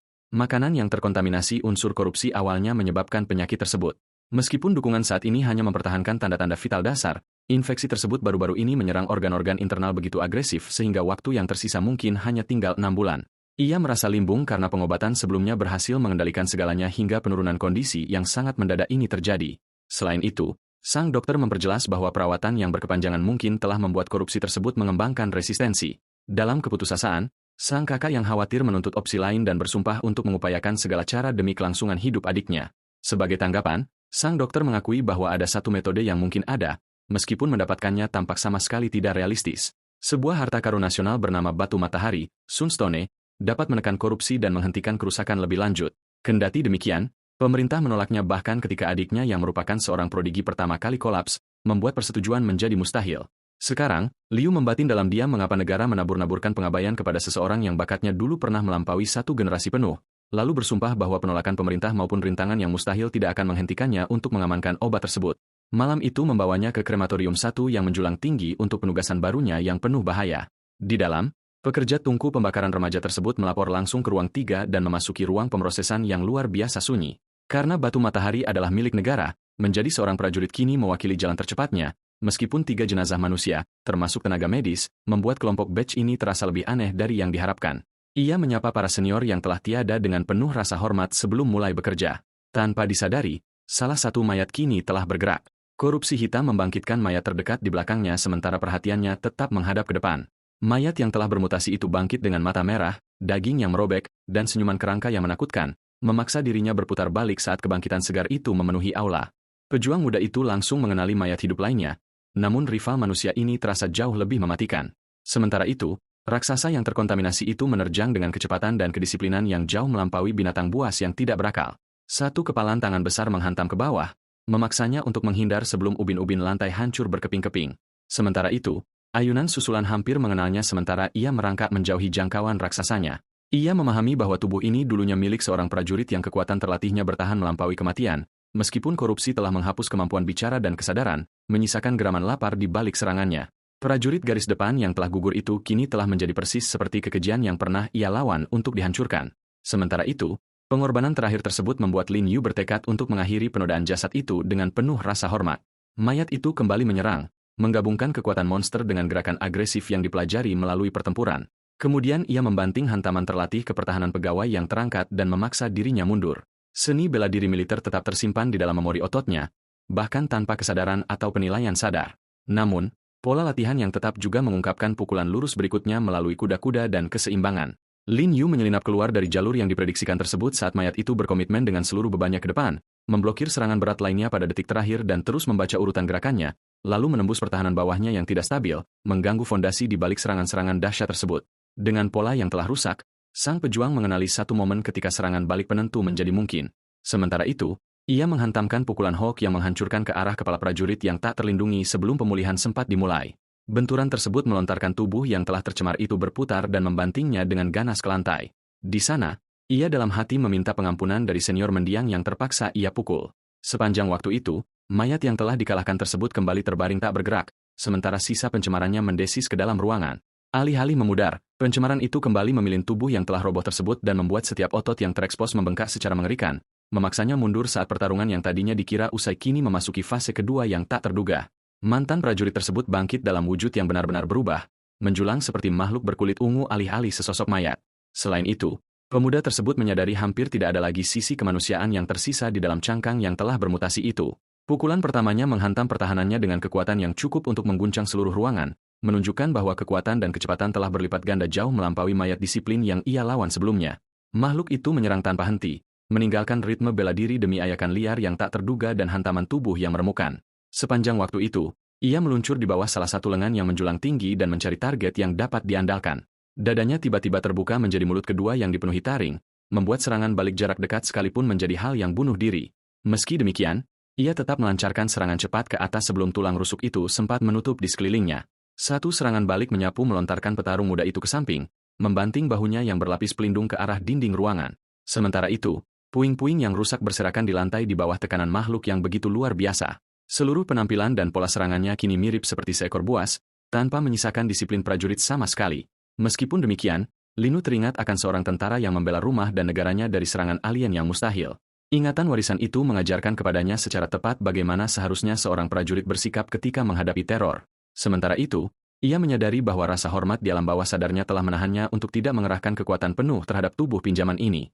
Menjadi sesosok makhluk bukanlah niat mendiang senior tersebut, sehingga keraguan hanya akan memperpanjang kehinaan itu, mendorongnya untuk berjanji bahwa ia pada akhirnya akan membantu sang prajurit beristirahat dengan penuh martabat. Mutasi itu membuka kembali rahang di dadanya dan bersiap untuk terjangan frontal yang ganas berikutnya. Namun demikian, persepsi yang telah ditingkatkan menandai jantung sebagai kelemahannya, membuatnya melompat maju langsung ke bagian bawah. Liu meluncur di bawah ayunan kekejian itu dan mengubah salah satu lengannya menjadi cakar yang menjulang tinggi, lalu dengan penuh rasa hormat menyuruh mendiang senior tersebut untuk beristirahat sebelum mendedikasikan segalanya untuk jantung itu. Cakar merah menembus rahang dada dan merobek langsung melintasi kelemahan yang berpendar terang, membuat mutasi tersebut kejang-kejang sementara sulur-sulur beracun meletus dari tubuhnya yang ambruk. Satu bantingan terakhir mendorong monster raksasa itu ke ubin yang hancur dan menghentikan gerakannya secara total. Sementara itu, petarung yang kelelahan tersebut merenungkan bahwa kesadaran manusia yang masih bertahan akan membuat kemenangan menjadi jauh lebih sulit. Konflik tersebut meningkatkan seni tempur militer ke level 3, secara resmi memajukannya ke penguasaan tingkat menengah. Namun, maya tersebut tiba-tiba melepaskan gelombang tebal pencemaran ungu ke seluruh ruangan yang tertutup rapat. Ia menutup mulutnya dan mundur, langsung mengenali kontaminasi mematikan yang mengelilinginya. Meskipun demikian, pintu keselamatan Aula 3 memerlukan konfirmasi simultan dari kedua sisi dan tidak dapat dibuka. Pencemaran dan pembusukan manusia biasanya bersifat tidak dapat diubah, irreversible, membuat setiap hirupan napas tambahan berpotensi berakibat fatal. Selain itu, karyawan yang terjebak tersebut khawatir bahwa tetap berada di dalam akan menginfeksinya hingga ia menjadi makhluk lain. Sulur-sulur hitam pekat melilit seluruh tubuhnya sementara setiap upaya pelarian berujung pada kegagalan. Namun, Lin Yu memejamkan matanya dan menolak menerima pencemaran sebagai akhir hidupnya. Beberapa saat yang menegangkan berlalu sebelum ia mendapati tidak ada mutasi, rasa sakit, atau keruntuhan mental yang bermula, yang menunjukkan bahwa entah bagaimana pencemaran pekat itu gagal menginfeksinya sama sekali. Gangguan baru menyela penemuan tersebut dan mengalihkan perhatiannya ke arah meja-meja yang tersisa. Di sana, energi hitam kini melingkari tubuh karyawan medis tak tersentuh yang terbaring kaku. Petarung tersebut mengangkat pertahanannya, mengharapkan reanimasi lain dimulai di dalam ruangan yang terkunci, lalu menunggu dengan gelisah saat mayat tersebut tetap terdiam di bawah lingkaran pencemaran yang semakin meluas. Pemeriksaan yang berhati-hati mengonfirmasi tidak ada gerakan, membuat fokus pencemaran pada mayat ini terasa sangat tidak biasa sampai ia melihat liontinnya yang bercahaya aktif menarik setiap sulur hitam ke dalam. Objek emas kecil tersebut dapat melahap pencemaran tanpa terkontaminasi, mencerminkan teknologi yang dianggap mustahil di seluruh negeri. Sementara itu, pikirannya segera kembali pada racun yang terus-menerus menggerogoti organ-organ saudara perempuannya. Dokter tersebut mengatakan bahwa hanya sebuah sunstone, batu matahari, yang dapat menekan infeksi tersebut sebelum bulan-bulan yang tersisa habis. Akibatnya, pemuda pelahap jiwa tersebut mempertanyakan apakah liontin terbengkalai ini mungkin mengandung bahan penyelamat hidup yang sama. Ia dengan teliti melepaskannya dari dada karyawan medis tersebut setelah memastikan mayat itu tetap diam, lalu menggenggam harapan tak terduga ini dan diyakinkan bahwa saudara perempuannya pada akhirnya mungkin memiliki kesempatan nyata. Pintu chamber 3 yang terkunci terbuka begitu konsentrasi pencemaran yang berbahaya turun ke tingkat yang dapat diterima. Namun, ia tinggal cukup lama untuk berterima kasih kepada dokter yang telah tiada dan meminta maaf karena telah mengambil liontinnya. Ia dengan hormat mengirim tubuh tersebut ke dalam tungku pembakaran sementara api melahap sisa bentuk manusianya. Selain itu, sisa energi hitam terpisah dari proses kremasi, mengaktifkan memori terikat jiwa lain yang dapat dibaca. Lin Yu memasuki masa lalu sang dokter saat pengetahuan medis yang tidak familiar mulai terbentang di sekitarnya. Di dalam, pemuda Yong Jinlong merayakan penerimaannya ke Universitas Kedokteran Pusat Wakia yang bergengsi. Ia mendedikasikan penelitiannya untuk ramuan medan perang yang lebih kuat yang mampu menjaga para prajurit tetap hidup. Sementara itu, kemudian menjadi murid terakhir gurunya. Dijanjikan warisan medis dan masa depan sebagai dekan. Alih-alih demikian, Yong Jinlong memilih garis depan dan mengembangkan pengobatan di sekitar kondisi prajurit yang sesungguhnya, yang akhirnya menciptakan Overwatch, sebuah ramuan yang mampu mengembalikan petarung yang kelelahan ke kondisi puncak. Namun, ekspresinya menjadi gelap karena pemulihan ajaib itu membawa satu konsekuensi akhir yang mengerikan, yakni kematian mutlak 10 menit setelah dikonsumsi, terlepas dari kekuatan prajurit yang telah pulih. Para tentara yang berkumpul dengan sukarela meminum Overwatch, menukar 10 menit yang tersisa demi kelangsungan hidup negara mereka, lalu menyerbu gerombolan alien yang luar biasa dengan kekuatan yang pulih dan sama sekali tidak berniat untuk mundur. Melihat tanggapan mereka, Yong Jinlong menghabiskan sisa waktu penelitiannya untuk mencoba menyempurnakan formula tersebut. Ia juga akhirnya mengembangkan Life Enchantress, ramuan lain yang berpusat pada pemulihan yang luar biasa. Meminumnya menyuntikkan energi kehidupan yang sangat besar ke dalam seseorang, menawarkan potensi medis yang luar biasa di luar pertempuran.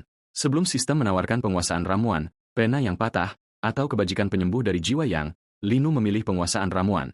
Bertaruh bahwa pengetahuan farmasi menyediakan jalan penyelamatan terkuat bagi adiknya.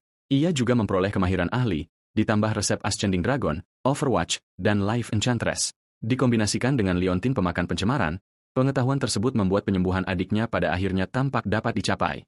Oleh karena itu, remaja tersebut kembali ke rumah sakit pusat kota dengan kecepatan tercepat. Tersembunyi di balik tudung, ia memasuki area perawatannya sementara monitor menunjukkan angka 75% pencemaran. Sementara itu, ia memahami infeksi tersebut kini telah mencapai tingkat yang menyisakan hampir tidak ada waktu yang aman. Adiknya masih tergantung tak sadarkan diri di dalam tabung sementara alat bantu pernapasan menopang tubuhnya yang melemah. Akibatnya, ia membawa liontin emas tersebut ke depan. Enggan menyia-nyiakan sedetik pun lagi, ia menempelkannya tepat di dadanya di mana permukaan penyerap pencemarannya mulai berserakan cahaya, lalu memaksa dirinya untuk menunggu, berharap bahan yang tidak dikenal itu hanya butuh waktu untuk aktif.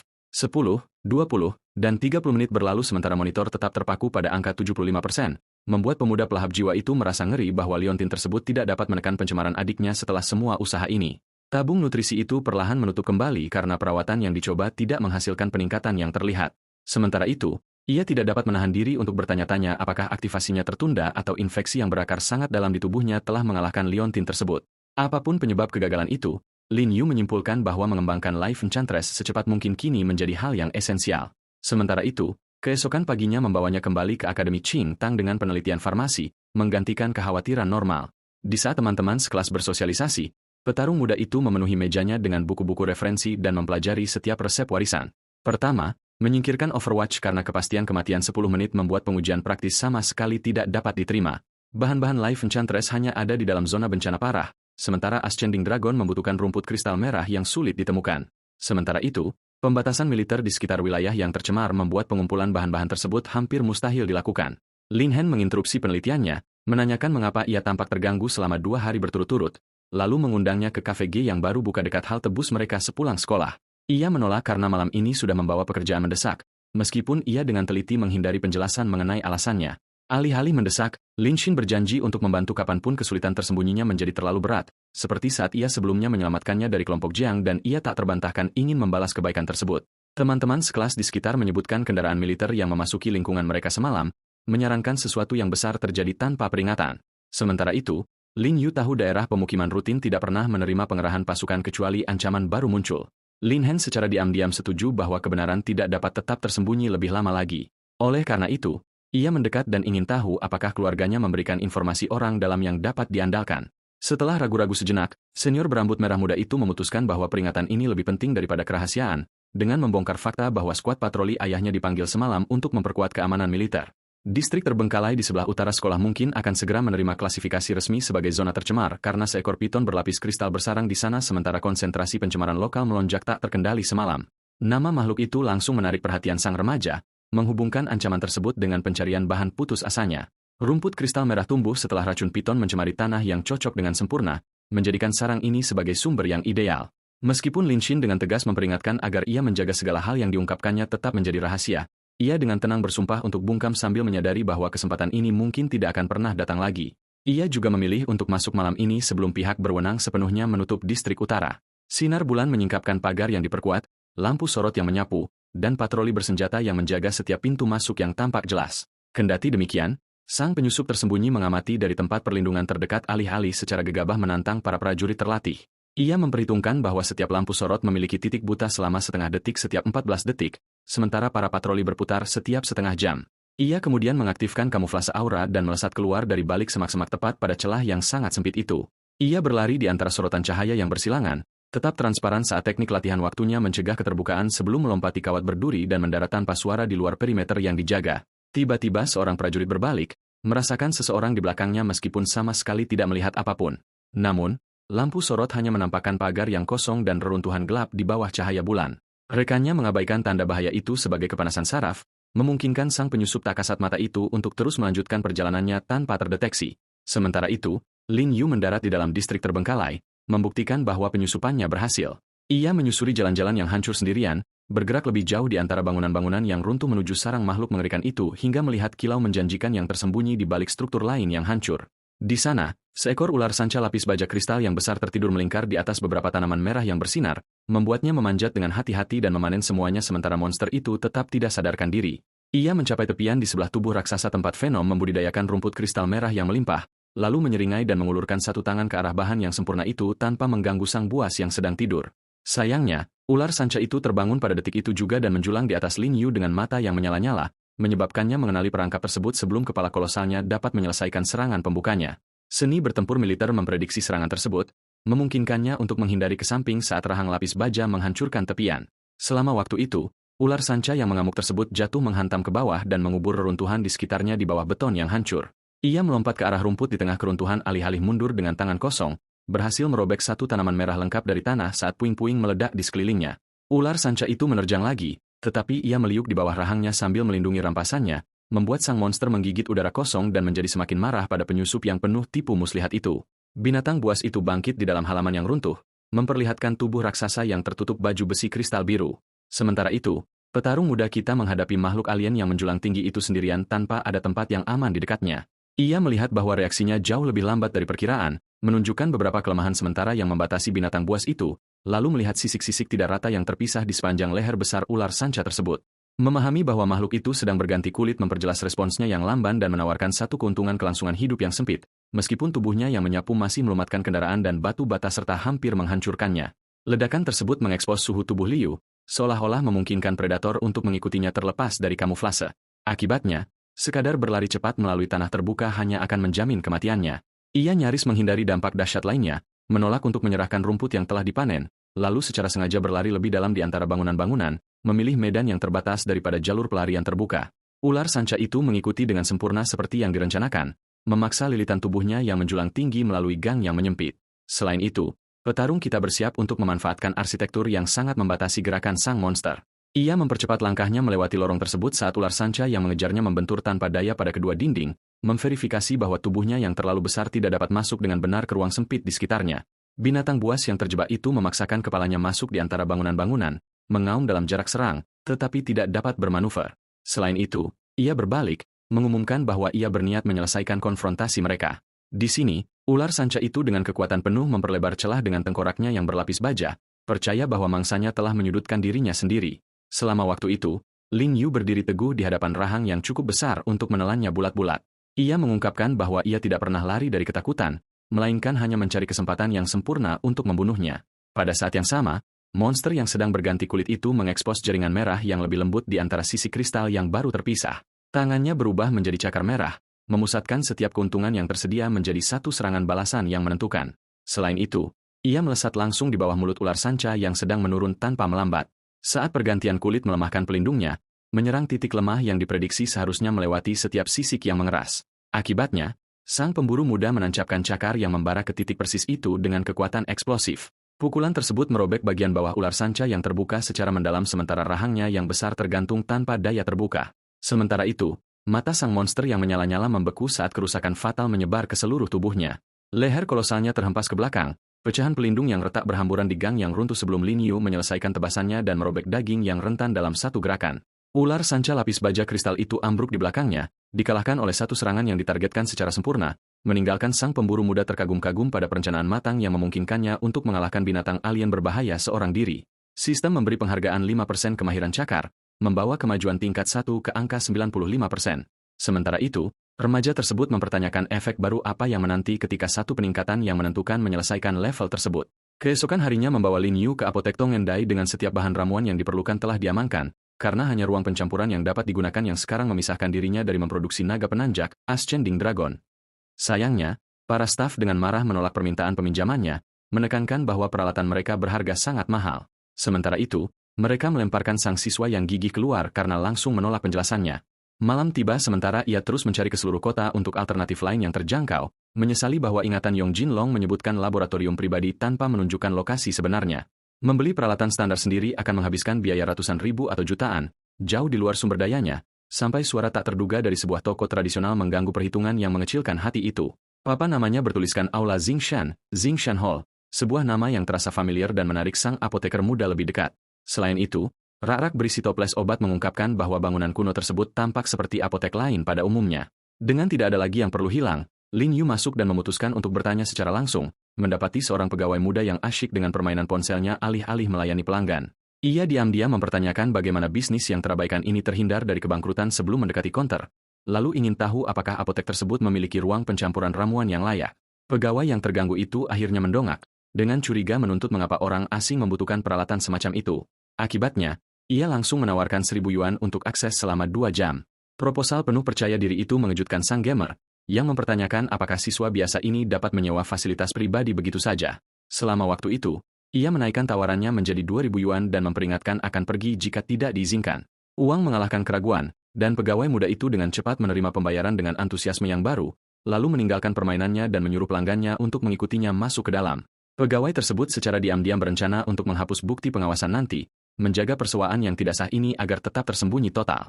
Sementara itu, membatasi akses hingga 2 jam dan menuntut agar aula dipulihkan sesudahnya, ia juga menolak pengembalian dana apapun untuk waktu yang tidak terpakai, bertekad untuk melindungi keuntungan mudahnya.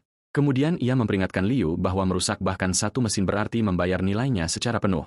Di dalam, peralatan profesional yang lengkap dengan mudah melampaui segala hal yang diperlukan untuk menyeduh naga penanjak. Meskipun sang apoteker pemula dengan enggan mengenakan pakaian pelindung merah muda yang dari segala aspek tampak dirancang untuk wanita. Mengingat seseorang yang sebelumnya mengawasi toko mungkin akan kembali, Lin Yu memutuskan kecepatan adalah hal yang esensial, lalu mulai berkonsentrasi dan mengekstrak esensi obat dari setiap ramuan yang telah disiapkan. Ia dengan teliti memasukkan rumput kristal merah yang bersinar ke dalam pemroses tanpa menyia-nyiakan energinya. Kemudian mengaktifkan mesin tersebut saat penguasaan ramuan tingkat ahli memandu setiap penyesuaian suhu dan waktu. Setelah bekerja terus-menerus, beberapa wadah menampung ekstrak berwarna berbeda yang siap untuk tahap akhir. Akibatnya, ia mengukur setiap cairan sesuai dengan proporsi resep persis milik Yong Jinlong. Campuran yang tergabung itu berubah menjadi larutan keemasan yang cerah, seolah-olah memverifikasi keberhasilan integrasi hingga asap hitam yang mengerikan tiba-tiba naik dari bejana dan menandakan ketidakstabilan yang mengkhawatirkan. Sebuah ledakan hebat meletus dari peralatan tersebut, memaksanya untuk melindungi dirinya dari semprotan yang membakar. Selain itu, untuk sesaat rasa takut yang mendebarkan, ia yakin seluruh upaya mahal itu gagal. Sebaliknya, cairan keemasan yang berserakan itu memadat menjadi massa obat yang bersinar di atas meja, menunjukkan bahwa reaksi tidak biasa tersebut menciptakan produk naga penanjak yang dapat digunakan alih-alih menghancurkannya. Apoteker muda itu membagi obat jadi tersebut menjadi 4 dosis terukur, memaksimalkan 1 kali panen langka miliknya, lalu mengangkat dosis pertama ke mulutnya, bertekad untuk menguji naga penanjak secara pribadi. Obat tersebut terasa sangat mengerikan, tetapi ia menelannya sepenuhnya sebelum menilai formula Jingong Jinlong, Yong Jinlong. Selain itu, lonjakan seketika menyegarkan matanya saat energi yang tidak dikenal membanjiri setiap saluran. Kekuatan berapi-api meletus di sekitar tubuhnya, memaksanya untuk menopang diri terhadap reaksi internal yang luar biasa. Ini menunjukkan bahwa naga penanjak melakukan lebih dari sekadar memberikan vitalitas sementara. Obat itu memobilisasi energi yang belum dicerna yang sudah tersimpan di dalam tubuh dan memungkinkan penyerapan sekunder. Selama waktu itu, jam di dekatnya mengukur seberapa cepat transformasi fisiologis yang luar biasa ini terjadi. Liu secara bertahap menstabilkan aliran yang hebat itu, menemukan kendali baru alih-alih efek samping yang berbahaya. Ia juga memperkirakan bahwa manfaat vitalitasnya saja setara dengan 20 ramuan penguat darah rutin. Lebih baik lagi, obat itu mengatur vitalitas di seluruh tubuhnya dan menciptakan kapasitas tambahan untuk perbaikan di masa depan, menunjukkan bahwa penelitian 1 dekade Yong Jinlong dapat memperkuat para pejuang di seluruh Huakia secara dramatis. Namun, sang pemangsa jiwa muda merahasiakan penemuan ini sampai kekuatan pribadi yang lebih besar melindunginya dari eksploitasi. Kemudian tiba-tiba teringat mengapa nama toko itu, Aula Jingshan Hall, terdengar familiar. Ingatan seorang prajurit yang dikremasi yang tersimpan di dalam jiwanya mengidentifikasi toko persis ini sebagai bisnis leluhur keluarganya yang seharusnya dikelola oleh seorang saudari yang cakap, terlepas dari kondisinya saat ini yang terabaikan dan hampir kosong. Menghargai hubungan tersebut, ia meninggalkan 1 dosis Ascending Dragon beserta sek catatan tertulis. Memilih kebaikan kecil ini dapat membalas budi sang prajurit yang telah gugur dan menciptakan niat baik yang berguna. Setelah membersihkan ruang peracikan, ia memberitahu sang pegawai bahwa pekerjaannya telah selesai dan bersiap untuk pergi. Namun, sang gamer yang tiba-tiba bersikap ramah menawarkan informasi kontak untuk kebutuhan peralatan di masa depan. Lin Yu menerimanya tanpa perdebatan, guna menjaga akses ke laboratorium yang sangat berharga ini. Sementara itu, CEO Singan Hall, Gu Yuya, kembali setelah menjual properti keluarganya untuk mendanai penelitian ramuan yang gagal, diam-diam berharap mendiang kakaknya dapat membimbingnya sebelum pegawai yang gugup itu menyambutnya kembali. Ia langsung melihat dosis dan catatan misterius yang ditinggalkan pengunjung di dalam apotek. Ia kemudian dengan marah mengetahui bahwa Chen Fei secara diam-diam mengizinkan pelanggan tak dikenal masuk ke ruang peracikannya. Daripada langsung berdebat, Gu Yuya memutuskan untuk menguji ramuan vitalitas baru yang berlabel tersebut. Sementara itu, 10 menit kemudian, ia memerintahkan Chen Fei untuk mengidentifikasi siapapun yang memproduksi obat yang luar biasa itu. Ia menerjang pegawai yang dilanda panik itu, bersikeras untuk segera menemui apoteker misterius ini. Namun, nomor yang diberikan sudah tidak aktif, sehingga kontak langsung tidak dapat dilakukan. Guya menuntut panggilan berulang kali dan menawarkan bonus 100.000 yuan kepada Chen Fei jika berhasil.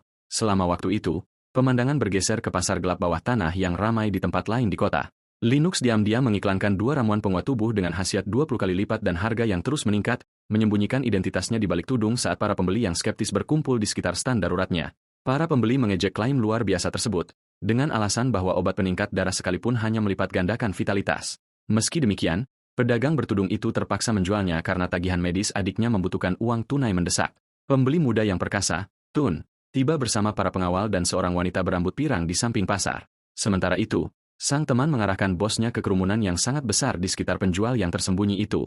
Mereka menyingkirkan para pembeli biasa, membersihkan jalan bagi tahun untuk memeriksa barang dagangan tersebut, yang tandanya menetapkan harga 500.000 untuk satu dosis dan 2 kali lipat untuk dosis kedua. Menganggap jumlah tersebut sebagai nominal yang tidak berarti, Kun mengambil satu tabung dan memeriksanya dari dekat, lalu ingin tahu apakah penjual tersembunyi itu hanyalah pesuruh bayaran yang bekerja untuk orang lain. Seorang veteran pasar gelap berbadan kekar menyela, menyebut klaim 20 kali lipat itu sebagai penipuan nyata yang telah sering ia lihat.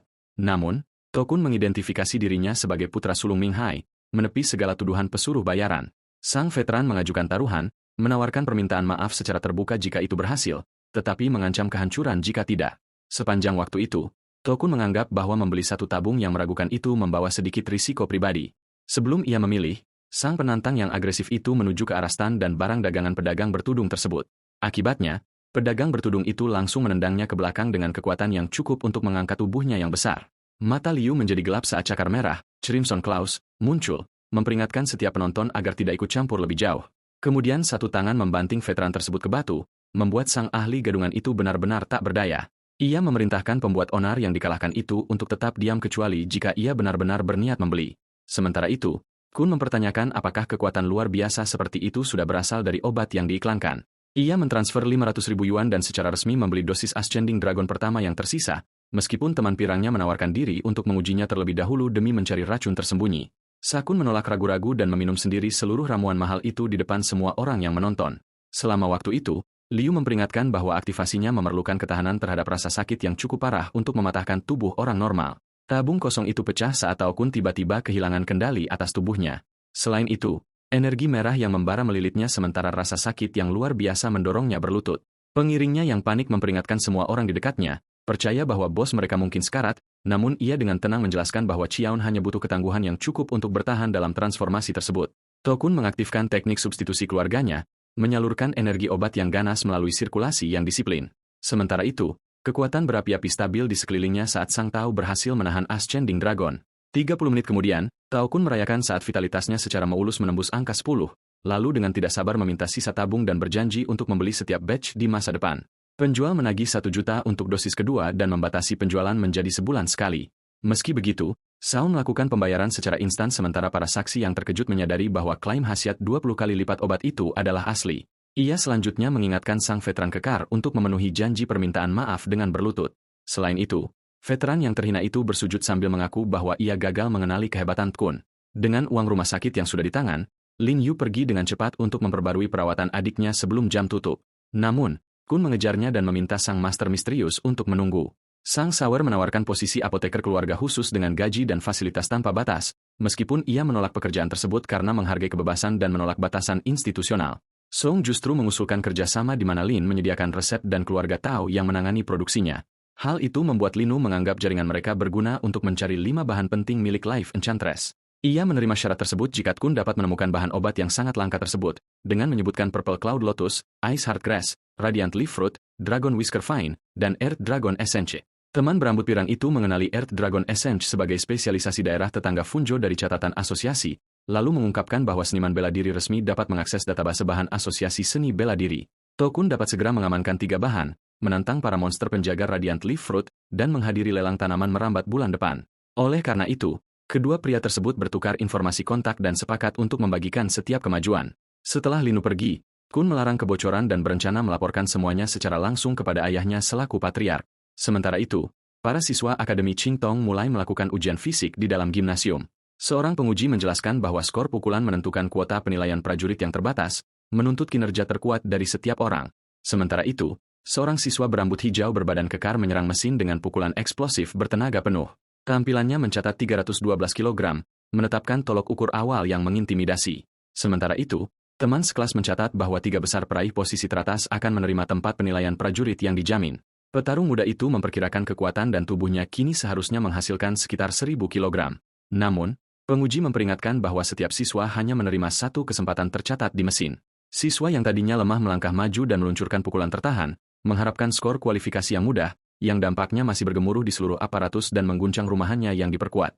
Lin Xin menyaksikan dengan cemas dari kerumunan saat semua orang menunggu pengukuran. Namun, monitor melaporkan pembacaan yang tidak masuk akal yaitu 48 kg di sebelah nama Linu. Lai Minu dengan sombong menyuruhnya melupakan harapan untuk lulus ujian hari ini. Selain itu, para siswa yang bingung mempertanyakan bagaimana seseorang yang mengalahkan Zhong yang bisa mendapat skor di bawah level dasar. Ia tahu bahkan pukulannya yang ditahan secara sengaja tidak akan pernah menghasilkan kelemahan seperti itu. Oleh karena itu, ia mengumumkan mesin tersebut rusak dan meminta perangkat lain yang terkalibrasi untuk pengujian ulang. Penguji menolak, mengklaim setiap instrumen menerima kalibrasi seragam dan harus dipercaya. Namun, penolakan yang praktis itu hanya mengonfirmasi adanya gangguan yang disengaja terhadap siswa yang ditargetkan. Ia memperingatkan mereka bahwa hasil yang tak terbantahkan akan berbicara lebih keras daripada alasan yang telah mereka siapkan, lalu berbalik dan melayangkan pukulan berat lainnya ke arah mesin yang mencurigakan itu. Tinjunya mendarat dengan kekuatan terpusat, membuat perumahan mesin retak akibat benturan tersebut. Selama waktu itu, Li Minyu dengan marah ingin tahu apakah Linu menganggap penilaian tersebut sebagai lelucon pribadinya. Direktur tersebut mengutip rekor vitalitas selama siswa yang hanya 0,62, berpura-pura bahwa 48 kg adalah hal yang sepenuhnya normal. Namun, siswa tersebut bertanya mengapa pengujian ulang yang tidak berbahaya membuat Li Minu takut jika setiap instrumen benar-benar berfungsi. Li Minu menuduhnya mengganggu disiplin, mempertanyakan guru, dan mencoba merusak fasilitas secara tidak sah, lalu menyingsingkan lengan bajunya dan secara pribadi bergerak untuk menegakkan aturan akademi. Direktur Insece tersebut menyerang dengan kecepatan kereta, mengayunkan tinju berat ke arah kepala sang remaja. Namun, Linu menggeser tubuhnya ke samping, membiarkan serangan pembuka itu menembus ruang kosong. Li Minu langsung menyusul dengan tendangan naik yang hampir menangkap siswa yang menghindar itu. Namun, petarung kita berputar di bawahnya dan bersiap melakukan serangan balasan bawahnya sendiri. Para penonton mengungkapkan bahwa Direktur Li adalah seorang prajurit garis depan yang telah pensiun, membuat konfrontasi ini benar-benar berbahaya. Selama waktu itu, siswa tersebut mengusulkan untuk mendapatkan kesempatan kedua yang adil dengan mengalahkannya dalam kontes langsung. Menyebut tantangan itu arogan, Li Minu maju tanpa mempertimbangkan kemungkinan memalukan dari kekalahan. Sementara itu, Li Minu memblokir pukulan pertama siswa tersebut menggunakan kedua lengan bawahnya yang mengeras. Ia tiba-tiba mencengkeram tenggorokan siswa tersebut, berusaha mengalahkannya melalui ukuran tubuh yang lebih besar. Namun, Linu menjebak lengan yang mencengkeram itu dan menaiki bahu sang direktur. Memutar persendian sambil bersandar di punggung Li Minu, ia mematahkan cengkeraman itu sepenuhnya, lalu melompat menjauh saat pertukaran cepat mereka mendorong kedua petarung melintasi lantai ujian. Prajurit yang telah pensiun itu pulih dengan cepat dan menerjang maju lagi, menolak rasa malu di muka umum. Meskipun seni tempur teknis remaja tersebut kini memaksa Lai Minu untuk menilai kembali saingannya yang dianggap lemah itu, Linux tiba-tiba menghilang dari pandangan sang direktur sebelum serangan berikutnya sempat mendarat, lalu muncul kembali di belakangnya dengan serangan cakar merah yang sudah merobek ke arah punggungnya. Liu membatalkan skill cakar pada detik terakhir, takut bilahnya akan membunuh anggota fakultasnya. Ia juga menggantinya dengan kepalan tangan kosong yang dirasakan Lai Minu mendekat dari belakang. Sang direktur berbalik tepat sebelum benturan, mempersempit peluang serangan kejutan itu mendarat secara telak, lalu menangkap pergelangan tangan yang masuk dengan kedua tangan dan membalikkan posisi mereka. Menggunakan kekuatan fisik yang lebih besar, Lai Minu dengan kejam membantingnya ke lantai hingga cukup keras untuk meretakkannya. Sementara itu, ia mengumumkan konfrontasi telah berakhir sambil mempertahankan hasil penilaian awal saingannya yang gagal. Ia juga memperingatkan agar tidak menggunakan trik untuk mendapatkan kuota, menolak argumen lebih lanjut. Sementara itu, Alien Shin yang khawatir membantu siswa yang terluka itu dan menyarankan untuk pergi ke klinik. Lin Yu menolak pengobatan, bersikeras bahwa ia masih harus menguji ulang dan mendapatkan kuota penilaian prajurit karena celah kekuatan terasa dapat ditaklukkan begitu ia mendapatkan peningkatan berarti lainnya. Malam itu mengembalikan sang protagonis yang penuh tekad ke tugas malamnya yang mematikan di krematorium jenazah 1. Di sana, pakaian pelindung menyembunyikan luka-luka sekolahnya saat ia bersiap untuk kelompok jenazah berikutnya. Tuduhan Li Minu terus menghantuinya, mengubah ujian ulang yang ditolak menjadi motivasi pribadi. Sementara itu, ia berikrar untuk menang hanya dengan menggunakan seni bela diri militer sampai sang direktur menerima kekalahan. Memasuki fasilitas tersebut, ia tanpa diduga mendapati Kapten Chen menunggu di dalam, yang menjelaskan bahwa kedatangan mayat dari garis depan, Frontier Corps, meningkat 4 kali lipat dan para atasan mengerahkan pasukannya untuk keamanan. Chen Zhen langsung melihat luka-luka segar sang siswa dan bertanya apa yang terjadi. Namun, Lin Yu mengisolasinya sebagai tanda-tanda tidak berbahaya dari latihan tanding dengan seorang instruktur dan mempelajari gerakan-gerakan baru. Ia malah meminta izin untuk memproses jenazah tambahan di luar tugas malam biasa yang jauh lebih besar dari biasanya, berharap upah ekstra dapat menghidupi saudara perempuannya sebelum bergabung dengan pasukan Chen. Meskipun sang kapten merasa khawatir, Chen dengan setengah hati menawarkan 8 jenazah tambahan yang menunggu untuk dikremasi, dan Lin Yu dengan percaya diri menerima semuanya, meskipun sang kapten memerintahkannya untuk segera meminta bantuan jika ada situasi yang tak terkendali. Ditinggal sendirian, pekerja tungku pembakaran itu mencari secara khusus seorang senior yang mahir dalam seni bela diri militer tingkat lanjut, bergerak secara metodis di antara mayat-mayat yang tertutup di area penyimpanan krematorium 1 yang dijaga ketat. Jenazah pertama tidak memiliki fisik seorang kombatan, jadi ia dengan hormat terus maju sampai menemukan seorang pejuang tua berbadan bidang dengan banyak bekas luka di balik kain penutup berikutnya. Seragamnya mengidentifikasi seorang veteran Brigade Operasi Khusus Elit, yang persis dengan persyaratan sang pekerja muda. Selain itu, Saul Devor, penyerap jiwa, aktif melalui kontak saat ia meminta maaf karena memasuki ingatan para leluhur yang telah tiada. Ingatan-ingatan tersebut memperlihatkan pelatihan tempur jarak dekat yang ganas di bawah komando pemimpin skuad berambut abu-abu, diikuti oleh pertempuran disiplin melawan makhluk asing yang tangguh di medan perang yang hancur. Sang pemimpin mengumpulkan pasukannya yang terkepung untuk bertarung bersama keluar daripada menyerah sebelum sistem mengidentifikasi prajurit kelas khusus Zhong Mingwan dan menawarkan 3 pilihan kultivasi. Pencuri jiwa muda tersebut memilih seni bela diri militer, percaya bahwa versi khusus brigade ini berisi perbedaan yang berharga, meningkatkannya ke level 4 dengan peningkatan fisik 50%, kekuatan penetrasi, dan tinju penghancur, crushing fist. Saul Devor itu sendiri juga meningkat, memungkinkan konsumsi jiwa melalui kontak sambil mempertahankan waktu pendinginan, cooldown, 12 jam. Pada saat yang sama, prediksi yang ditingkatkan mencapai 1 detik, dan teknik-teknik baru tersebut menembus pertahanan atau meluncurkan serangan balik yang eksplosif. Menyadari secara persis bagaimana cara menantang Lee Min-woo lagi, ia merencanakan latihan langsung setelah bekerja. Sementara itu, ia berlatih sendirian di dalam gimnasium yang tenang, mengulangi gerakan-gerakan warisan tersebut secara terus-menerus. Tinju penghancur menghasilkan kekuatan dari pinggang dan perut, tidak memerlukan ayunan lengan lebar yang jelas, membuat sang pencuri jiwa muda yakin bahwa serangan balik tersembunyi yang eksplosif ini dapat membalikan konfrontasi mereka berikutnya. Ia menghantamkan pukulan padat lainnya ke tas latihan yang tergantung, menguji kekuatan tanpa gerakan yang berlebihan. Namun, benturan yang berulang-ulang menghantam permukaannya secara tidak merata alih-alih terkonsentrasi pada satu titik. Lin Yu merasakan ada sesuatu yang masih salah meskipun berhasil menirukan setiap gerakan warisan secara akurat, hingga Kapten Chen masuk dan bertanya apakah ia terus berlatih sepanjang malam. Chen menawarkan instruksi langsung, menyuruh sang pemula untuk memukulnya agar ia dapat mengevaluasi penghasilan kekuatannya. Tanpa berpikir panjang, remaja yang kelelahan itu langsung meluncurkan pukulan penghancur latihannya. Sang kapten menangkapnya dengan bersih menggunakan satu telapak tangan, menghentikan serangan eksplosif yang seharusnya terjadi, membuat petarung muda itu terkejut sementara Chen menganalisis setiap kelemahan dalam tekniknya. Pinggangnya menghasilkan kekuatan dengan benar, tetapi penurunan bahu yang terlalu dini secara terbuka mengungkapkan arah serangan karena tinju penghancur harus menyalurkan kekuatan melalui bahu yang rileks sambil hanya memutar pinggang dan perut.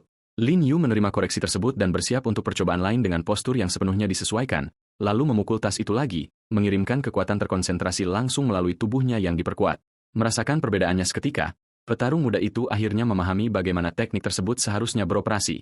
Ia juga mengatakan kepada Chen Zhen yang tercengang bahwa ia baru mulai berlatih gerakan ini malam ini. Sang kapten menyadari rekrutan terbarunya telah menguasai tinju penghancur dalam semalam dan sudah menerapkan kekuatan penetrasi internal, membuat Chen bertanya-tanya apakah rekrutan terbarunya ini sebenarnya adalah seorang anak jenius yang lahir sekali dalam satu generasi. Pagi kembali ke Akademi Qingtong di mana skor tinju kemarin masih dipajang di atas pintu masuk dengan 5 siswa berperingkat antara 178 hingga 196 kg sementara Lin Yu duduk di posisi paling buncit dengan 48 kg. Teman-teman sekelasnya mengejek hasil yang menyedihkan itu, mengklaim bahwa kemenangan atas Zhong berasal dari trik kotor. Namun, target gosip mereka berjalan melewati mereka tanpa membuang satu pandangan pun. Alih-alih pergi ke kelas, pria kita berjalan langsung ke kantor urusan akademik di mana Direktur Lee tampak benar-benar terkejut mendapati penantang babak belur kemarin berdiri di hadapannya. Lin Yu secara resmi meminta pemeriksaan fisik baru, menolak untuk menerima skor 48 kg yang dicurangi tersebut. Namun, Lee Min-woo bersikeras bahwa hasilnya sudah final, dan memerintahkannya untuk berhenti mengganggu pihak administrasi. Argumen mereka menarik perhatian sang kepala sekolah, yang bertanya mengapa para siswa berkerumun di koridor sebelum kelas dimulai, dan Direktur Lee langsung menegang ketika kepala sekolah berambut perak akademi tersebut melangkah ke dalam konfrontasi. Sang senior memperkenalkan dirinya, kemudian dengan tenang menjelaskan bahwa ia menyengketakan hasil ujian fisik kemarin. Kepala sekolah mengutip vitalitas 062 miliknya dan menyebut 48 kg sebagai angka yang wajar, menuntut alasan yang tepat untuk mengajukan banding. Jadi, siswa tersebut mengutip pasal 32, meminta duel publik melawan Direktur Lee untuk verifikasi. Daripada mengabaikannya, sang kepala sekolah yang merasa terhibur memuji tantangan tanpa rasa takut ini dan menepuk bahunya. Lee memprotes bahwa ia telah mengalahkan Lin Yu kemarin, membuat pertandingan lain menjadi tidak perlu sama sekali. Tetapi pemuda kita membalikkan argumen tersebut, bertanya apakah sang direktur tiba-tiba takut kalah. Terkesan oleh jiwa kesatrianya, kepala sekolah memberikan ujian ulang khusus jika sang penantang menang hari ini. Dan berita tentang pertandingan ulang itu langsung membuat para siswa yang bersemangat berlari menuju ruang latihan. Segera, sang penantang dan Direktur Lee saling berhadapan di hadapan penonton yang bertambah dengan cepat di mana petarung yang lebih tua menggulung lengan bajunya, berjanji bahwa pelajaran hari ini akan jauh lebih mendalam. Direktur Lee membuka pertandingan ulang dengan tendangan berputar ganas yang diarahkan langsung ke kepala sang remaja, dan serangan yang nyaris mematikan itu meyakinkan pemuda kita bahwa menahan diri adalah tindakan yang sangat bodoh. Ia merunduk di bawah kaki yang terulang dan melesat ke depan sebelum Lee sempat memulihkan posisinya, menangkap pergelangan tangan sang direktur sambil menyelinap masuk ke dalam jangkauan serangan balasan berikutnya. Lin Yu melompati bahu Lee, memutar lengan yang tertangkap dan membalikkan posisi mereka dalam satu gerakan sambil menempatkan satu tangan di bahu petarung yang lebih tua untuk mengunci keseimbangannya. Cengkeraman mendadak itu mengejutkan Lee, yang menyadari bahwa siswa yang kemarin dianggap lemah telah membaca gerakannya dengan sempurna. Namun sang penantang berputar menjauh sebelum serangan balasan terjadi, menetralisir seluruh kombinasi pembuka tanpa menerima kerusakan. Direktur Lee hampir tidak dapat memproses bahwa serangan pertamanya telah dilumpuhkan oleh orang yang sama yang diratakan kemarin. Saat sang penantang meluncurkan serangan balasan seni bela diri militer lainnya sebelum sang veteran sempat mengatur ulang posisinya, sebuah serangan presisi mengenai Lee di tengah gerakan, langsung menjatuhkan sang veteran keluar dari keseimbangannya, di mana ia jatuh bertumpu pada satu lutut, mencengkeram dadanya sementara rasa sakit merobek tubuhnya. Penghinaan mendorong sang direktur untuk bangkit kembali karena kalah di hadapan seluruh akademi adalah hal yang tidak terpikirkan. Namun, pemuda kita berputar di belakangnya dengan kecepatan battle front dan mengakhiri pertukaran tersebut sebelum serangan lain dimulai. Sebuah tangan mendarat di bahu Lee saat sang pemenang memperingatkan bahwa medan perang yang sesungguhnya akan membunuhnya. Kerumunan meledak, menyadari bahwa Lin Yu menang dengan tangan kosong, tanpa cakar hasil transformasi kamuflase atau pertunjukan bertenaga sistem. Direktur Lee membeku dalam ketidakpercayaan, tidak mampu menjelaskan peningkatan yang begitu luar biasa setelah hanya satu malam. Sementara pemenang yang tenang berbalik ke arah kepala sekolah dan meminta ujian ulang fisik yang dijanjikannya, kepala sekolah menyetujuinya, mengungkapkan bahwa ia secara pribadi memeriksa mesin tersebut dan menemukan sama sekali tidak ada yang salah. Namun, kepala sekolah veteran tersebut tahu bahwa kekuatan ini tidak mungkin milik seseorang dengan vitalitas 062.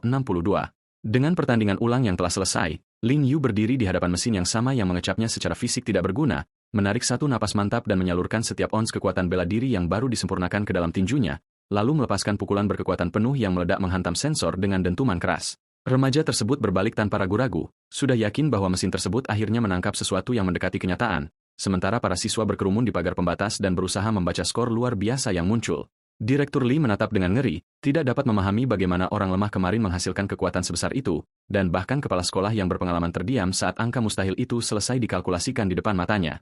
Layar tersebut mengonfirmasi angka 20.155 kg, mengubah lelucon 48 kg yang memalukan itu menjadi bukti kekuatan mentah. Berita itu segera sampai ke markas besar Asosiasi Seni Bela Diri yang menjulang tinggi di mana para petarung terkuat di kota berkumpul, termasuk Presiden Zhang Jianchi, seorang ahli tingkat 5 puncak yang sedang bermeditasi di bawah energi biru yang menghancurkan. Chen Zhen menerobos masuk ke kantornya membawa sebuah tablet dan melaporkan laporan situasi mendesak, mendorong presiden yang tenang itu bertanya-tanya apa yang bisa membuat si kecil Chen yang dapat diandalkan bertindak begitu ceroboh. Alih-alih menjelaskan, kapten pembersihan itu meletakkan rekaman tersebut di hadapannya dan menuntut agar ia menontonnya terlebih dahulu, mengidentifikasi siswa berambut hitam tersebut sebagai siswa yang sama yang pernah ia sebutkan sebelumnya secara pribadi. Sekilas melihat skor tempur 20.155 kg tersebut membuat sang maestro tingkat 5 tampak terpana, terutama setelah Chen mengonfirmasi bahwa mesin tersebut lulus inspeksi dan siswa ini mengalahkan seorang prajurit garis depan yang sudah pensiun. Zhang Jie mempelajari setiap gerakan, mengenali semangat tanpa rasa takut dan insting seorang seniman bela diri sejati. Kemudian ia takjub bahwa seorang anak berusia 18 tahun menyempurnakan seni bela diri militer melebihi hampir semua jenius yang dikenal. Tetapi Chen mengungkapkan bahwa teknik penyelesaian tersebut hanya membutuhkan waktu latihan satu malam, membuktikan bahwa Lin Yu adalah seorang anak ajaib. Bagi Presiden Zhang, kultivasi berarti terus-menerus memeras tubuh hingga setiap fragmen potensi yang tersembunyi terbangun. Tetapi individu yang langka mengubah pelatihan yang identik dengan efisiensi yang absurd, mendapatkan 1 poin vitalitas alih-alih 0,01. Dan para monster 1 berbanding 10 juta ini membangkitkan kemampuan yang sama luar biasanya, mendapatkan gelar tertinggi di dunia. Vitalitas 62 milik si jenius Lin Yu yang dipadukan dengan kekuatan tempur level 3 sangat cocok dengan pola yang mengerikan itu, membuat Zhang Jianchi meraung bahwa Yong Jojo akhirnya menemukan sebuah harta karun di antara para prodigi, anak ajaib. Sang presiden yang dipenuhi ekstasi merentangkan kedua tangannya, tertawa seraya berkata bahwa surga akhirnya telah menjawab doa-doanya. Karena merawat jenius generasi berikutnya ini dapat mendatangkan pengakuan dan hadiah nasional yang luar biasa bagi Yong Zhou, terutama ramuan roh yang mampu membawa Zhong dari puncak level 5 ke level 6, yang akhirnya akan memungkinkan kekuatan bayangan itu kembali ke garis depan yang sangat dirindukannya. Ia memerintahkan Chen untuk menghapus video yang bocor, menyiapkan hadiah level 3, dan mengatur kunjungan segera. Sementara itu, sore hari menyelimuti gedung apartemen sederhana Linu saat pertemuan lain yang mengubah hidup mendekat, di mana ia memberitahu ayahnya yang kelelahan bahwa uang tak terduga sekarang dapat menutupi biaya rumah sakit adiknya. Namun, Sebelum pria tua yang bangga itu sempat membantah, bel pintu mengumumkan kedatangan seorang tamu tak dikenal di luar. Pemuda kita dengan hati-hati membuka pintu dan bertanya siapa yang datang mencarinya, lalu bertemu dengan Chu Kuang, komandan puncak level 4 dari kelompok tentara bayaran Mad Lion yang kuat. Sebelum perekrut yang tersenyum itu melangkah melewati ambang pintu, suara percaya diri lainnya mengumumkan bahwa ia tiba tepat waktu. Saat Supreme Halsey dan komandan level 5 Wuyan turun dari udara, Lin langsung mengenali gerakan kaki di udara mereka sebagai teknik yang khusus diperuntukkan bagi seniman bela diri tingkat tinggi sejati.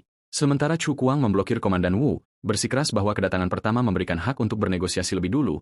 Wu mengejek uang, manual, dan sumber daya Mad Lion sebagai remah-remah yang terlalu kecil untuk dibagikan, lalu menyapa sang prodigi pemula yang viral dan dengan lancar mengundang semua orang masuk untuk membahas penawaran yang bersaing. Enggan mengungkap rahasianya, Lin Yu dengan dingin mengaku tidak tahu apa-apa tentang pemula yang viral di internet itu. Namun, Wu Yan menjawab bantahan tersebut dengan menghancurkan kepalan tangan menembus dinding apartemen sebagai satu peringatan keras. Komandan Supreme Hall itu melangkah melewati reruntuhan, menuntut semua orang berhenti berbicara omong kosong dan duduk, sampai sang ayah yang murka menempatkan dirinya di antara para penyusup dan keluarganya, bertanya apa yang diinginkan oleh orang-orang ini. Chu Kuang akhirnya memperkenalkan dirinya dengan benar, menawarkan keanggotaan kehormatan Mad Lion tanpa kewajiban biasa apapun, ditambah seni tinju tingkat bumi, kursus pelatihan, tunjangan bulanan 500.000 yuan, dan bantuan untuk menemukan ramuan obat langka. Janji terakhir itu penting karena bahan-bahan tersebut dapat memajukan obat penyelamat nyawa adiknya. Namun Wu Yan segera melipat gandakan setiap teknik dan kursus, bertekad untuk menghancurkan proposal saingannya. Pemuda kita menganggap semua tambahan itu tidak ada artinya selain soul d'effort. Sementara perilaku arogan Wu hanya membuatnya jijik. Kemudian Supreme Hall menuntut sebuah ujian, bertahan hidup menghadapi prodigi Sangkai selama 3 menit sebelum menerima keanggotaan. Alih-alih melayani tantangan mereka, Linux menolak Supreme Hall secara mentah-mentah dan mengakhiri negosiasi. Wu mencibir bahwa penolakan itu membuktikan kepengecutan, tetapi ganti rugi untuk dinding dan pintu yang hancur tetap dituntut. Menyebut pemula yang terkenal itu sebagai penipu kosong, komandan yang marah tersebut memerintahkan KAI untuk pergi bersamanya. Namun, Song dengan sengaja menabrakkan bahunya ke arah sang ayah yang kelelahan dan meludahkan satu penghinaan terakhir. Pengecut. Pria yang lebih tua itu terjatuh, memaksa istrinya yang ketakutan untuk menangkapnya sebelum ia membentur lantai lebih keras.